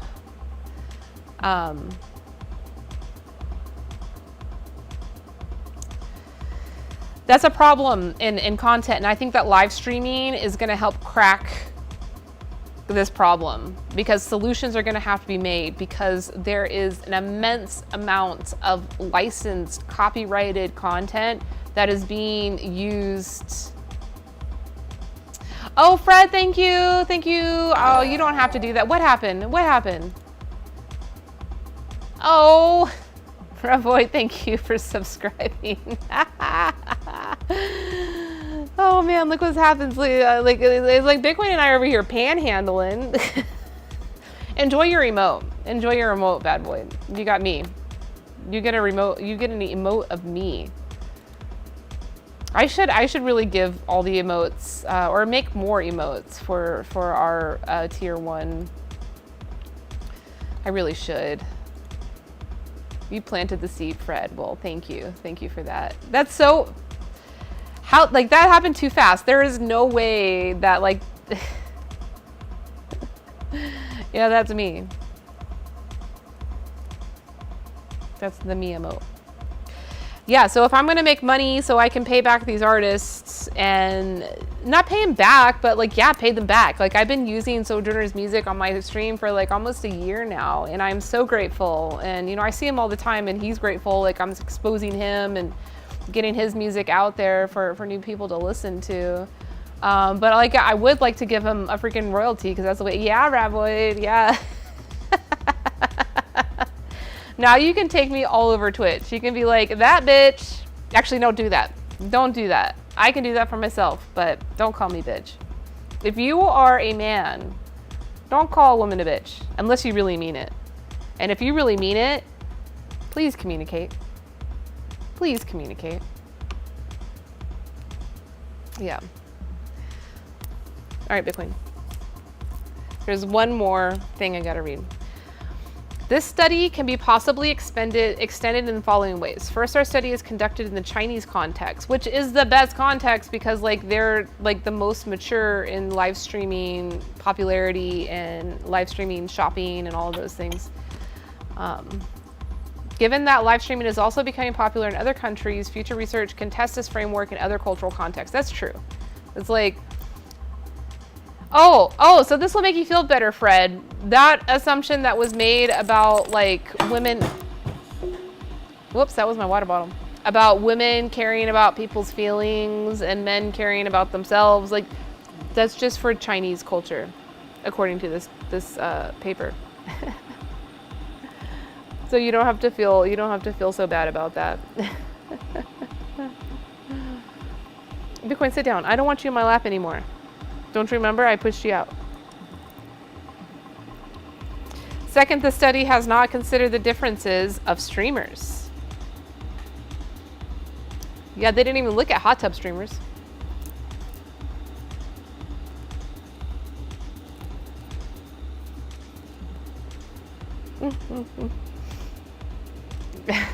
Canceled, Don says. Oh my God, Don. Canceled, all of them. All of them. All of them canceled. You're canceled, and you're canceled, and he's canceled, and they're canceled, and she's canceled. Except for Bitcoin. You're not canceled. You'll never be canceled, baby. Even if you bite me. Even if you bite my finger off, you're not canceled.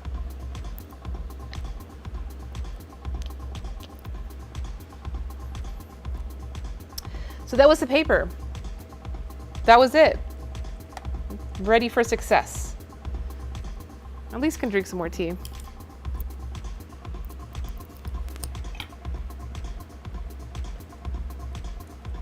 Oh, I have my camera cut off there. Kind of awkward. Where did my kettle go? Oh my God. I should fix that. There we go. Boom, boom, boom, boom, boom, boom. So Pacocha, if you are interested in keeping up with my personal journey of becoming a professional streamer, you can join Pacocha. It is available for download in both the Google Play Store as well as, the Apple App Store. Pacocha. I've got to come up with some gimmick because it's Japanese, right? The app is Japanese. There it is, Pacocha. I'm sure you're going to hear about this app. Like within the next few months, like they're going to probably do a really big launch on social media and get new users there. Like what they're doing right now is recruiting like model content creators to like establish the content there. But you can go on and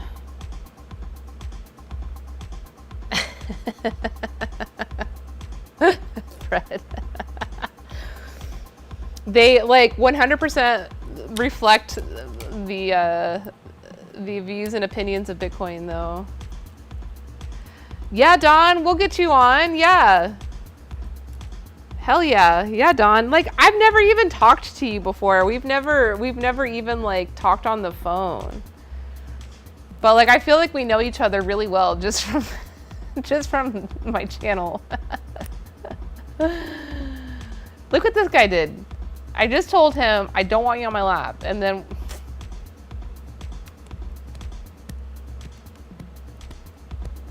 can't help it.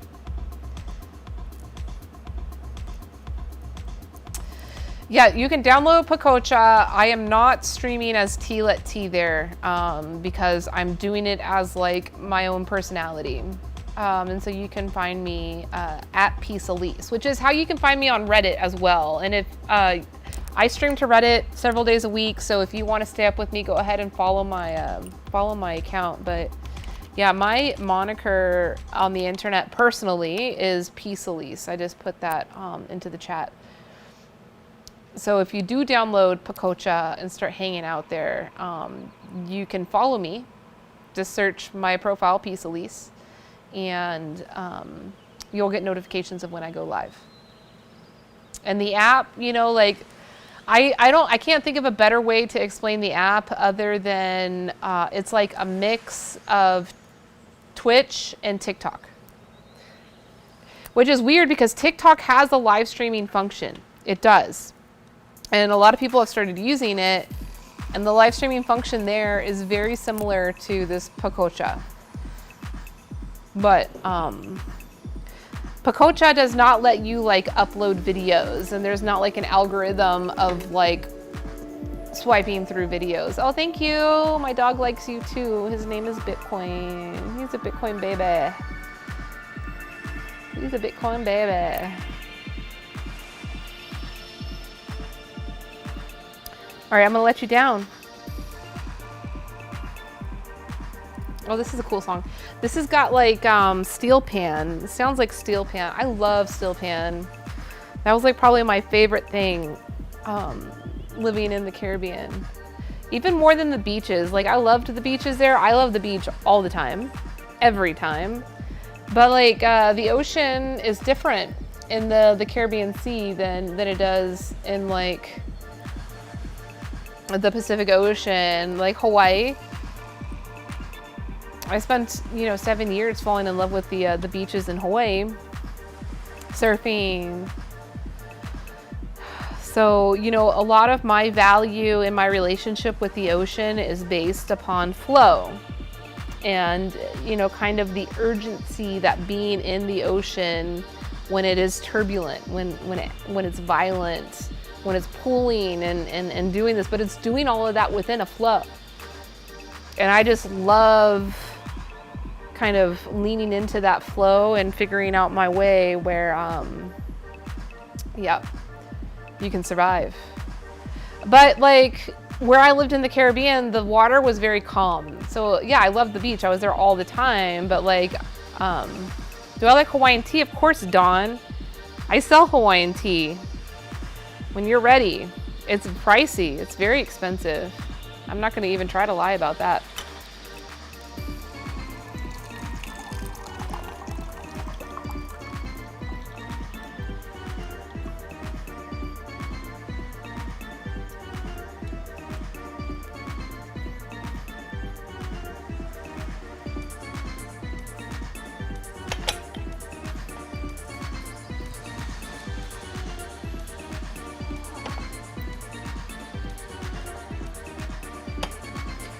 But I love the steel pan.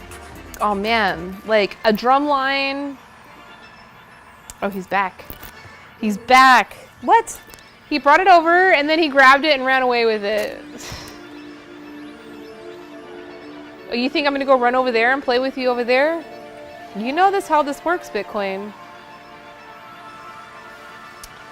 Yeah, I love Hawaiian tea. It's valuable. It's beautiful. I actually, okay, so when I first started working with tea, I was in Hawaii. I worked at Ito Inn.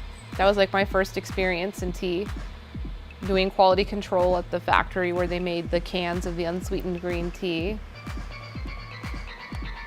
And then when I was doing my MBA, I got hired by the university there, at the University of Hawaii in Manoa.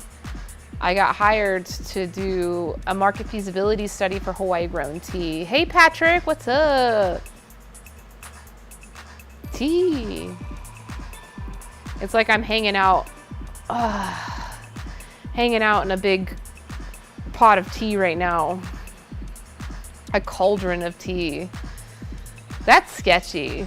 It's like, please come join me. Come join me in my cauldron of tea.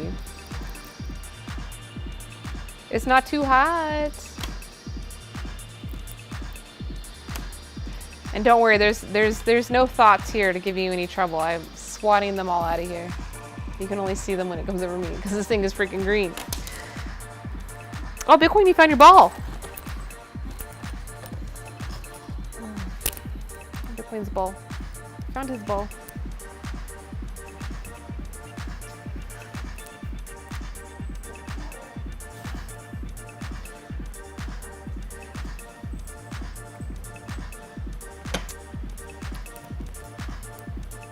So I'm gonna game the system. Like I think it's a win-win-win-win-win, right? Like it's going to address like the future of live streaming and the future that of like how we consume media on our phones and our televisions. Because I think a lot of like how we consume media on our phone is going to be moving on to the television. Or it's augmented, like the phone augments your television experience. And it's like micro content creation and it's fleeting content creation. It's not content that's created and then like you're gonna watch that content over and over again. Like how we've always been conventionally consuming media. It's gonna be fleeting. It's gonna be like, I was just here and now, And what was happening in this moment here and now is what's important. And that's what I'm valuing out of this media. And I think people are really going to value it. And microtransactions are going to be supporting the creators of that content, of that entertainment that they're enjoying. I think it's going to be like that. And so then you don't have to go through those conventional, traditional distribution routes for media, like record labels and movie studios, cable networks that, you know, are for the most part, I mean, they are powerful. Like if you make it big on any of those platforms, like you're good, right? Like you're famous, you're making money, it's all good. But if you don't make it on those platforms, which is usually the case, it's a very predatory situation. The media is still being made, it's still being consumed, it's still being appreciated and valued. And like the advertisers are the one financially supporting it, but like then we're just sold ads and our privacy gets invaded. I mean, there's a whole bunch of reasons why we should get away from that. So I think it's great. Check this out about Pococha. Download it. You can follow me, Peace Elise. Or you can not. You know, you can just like download the app and just check it out and see what's going on. Because like I think that that's going to become the future. Because like in Japan, it's a big deal. And people are spending money appreciating the content, appreciating the art.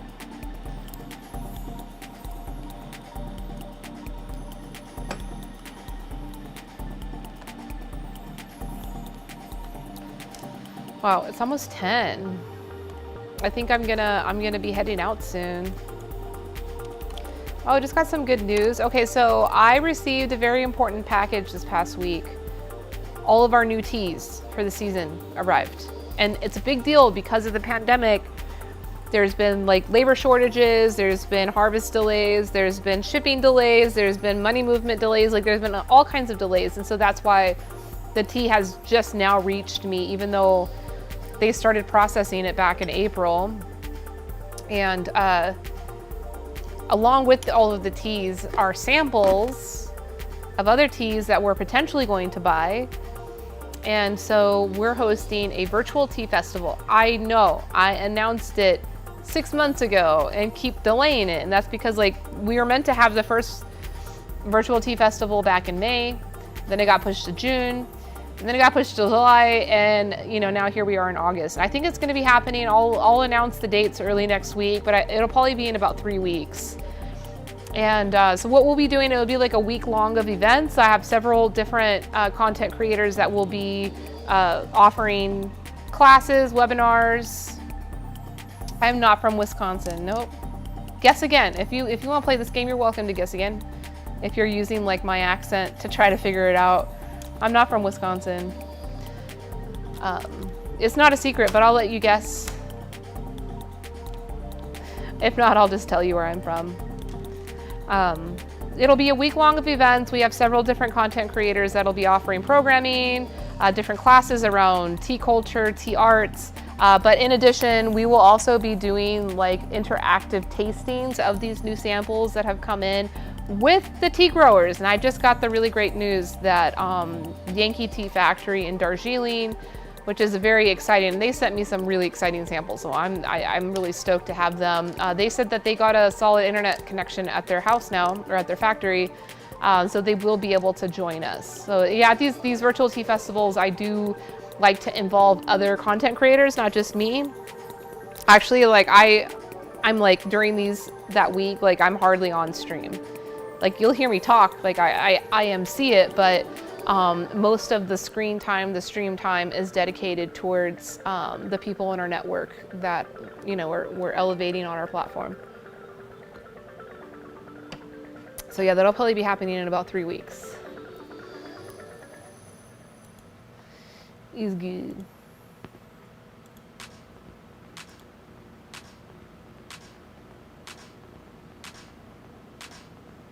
Yeah, the blood moon, that's theirs. Oh, Dawn. You know, they didn't send me a whole lot of samples, so like I don't have any left over to send out to anybody else. I'd love to share the samples from them, but what's gonna happen after the virtual tea festival is that I will collect all the orders and make all of our forecast for buying, and then we'll be doing a larger import of all of the teas. And then they'll be available for you to get your hands on. Yeah, Fred, I can do whatever. What do you suggest would be denominations that are agreeable with you? Yeah, 1 ounce and 500 grams, all or nothing, baby. You can buy like multiple 1 ounces. It'll still be the same price. Because the price break between the different denominations, like that's based off the packaging I have. But I could do multiple 1 ounces and they'll all be the same price. Even if I was to pack you like a 2 ounce, if we sell a 2 ounce or a 3 ounce or a 4 ounce, it would be the same price as buying individually 1 ounce.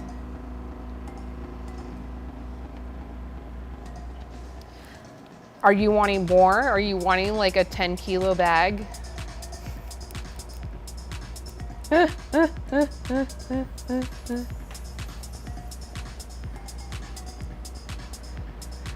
right, TikTok, I'm signing off. Have a great weekend. Rest well. Love you. Not that much. 10 kilos. You want more? Damn, 500 people came through on TikTok. Great. Great.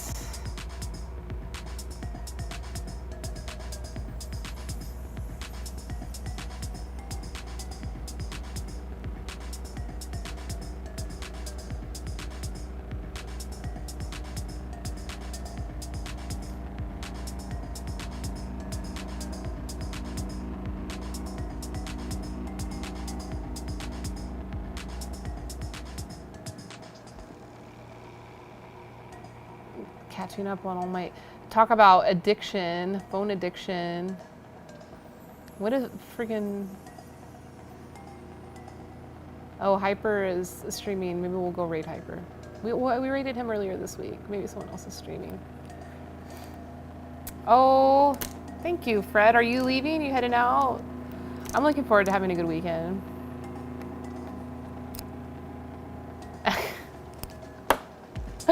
Nick sent me a meme that says, man in splashy floral print wastes everyone's time by not having any drugs on him. What is drugs? Don't know. I don't know. Yeah, Fred, thank you. I hope you have a great weekend too. I hope the weather is fine where you are and you're healthy. Oh, I said goodbye to TikTok, but I will be heading out of here soon. Maybe I'll find someone to raid. Or we can go have a dance party at Dirty Bird. I love Dirty Bird. Oh, someone's playing Gods Unchained. Oh, that square guy, I like him too. Damn, there's 50 people in his channel playing Gods Unchained.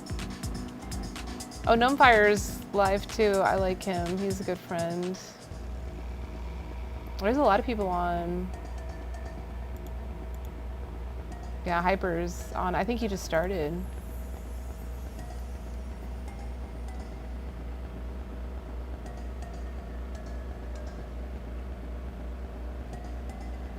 What kind of music is Gnomefire doing?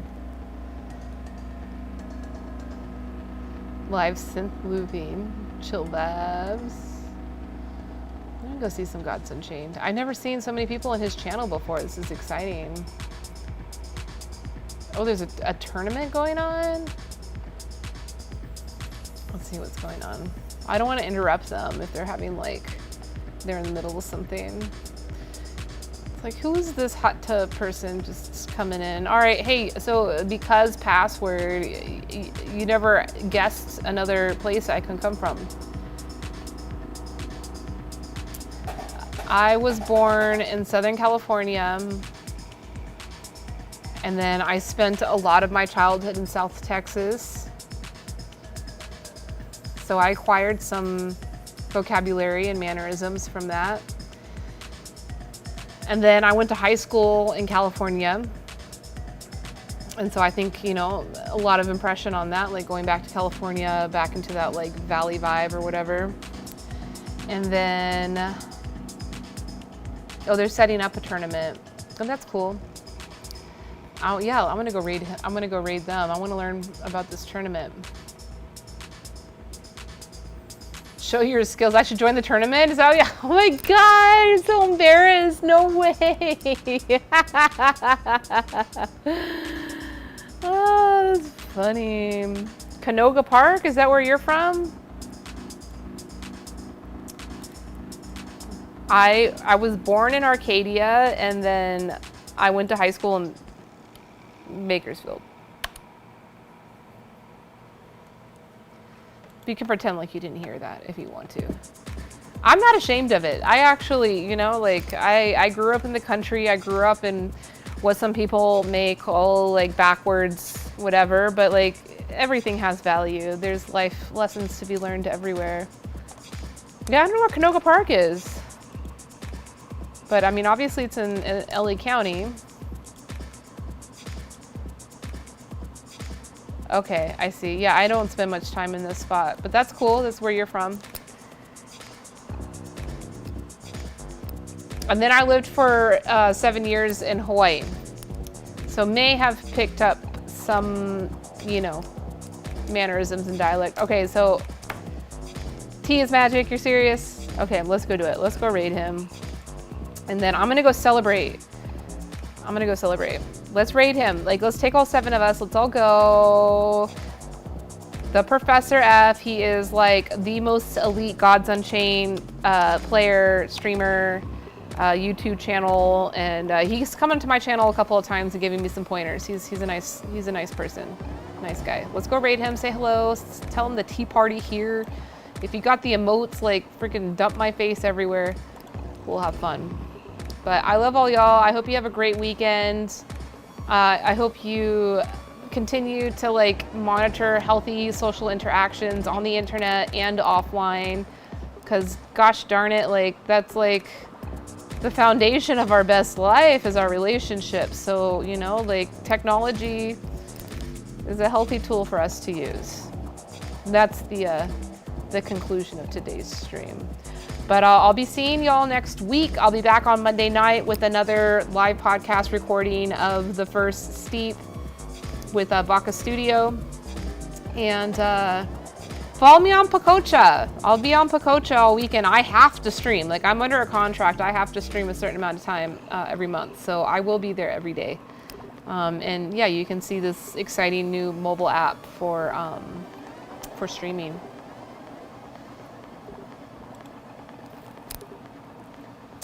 All right, Reddit, I'm gonna say goodbye to y'all. I love you very much. Thank you so much for all the wonderful upvotes and the downvotes, but looks like we got some upvotes on the way out. So thank you so much. I hope y'all have a great weekend. Rest well. We're raiding, oh yes, we got all 7 of us. Let's go get them, T-Raid.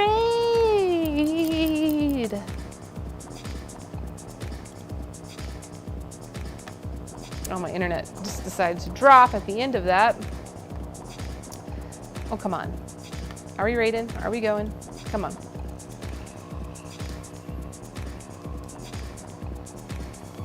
Spell it. How do you spell it in the Bay Area? I don't know what you're talking about.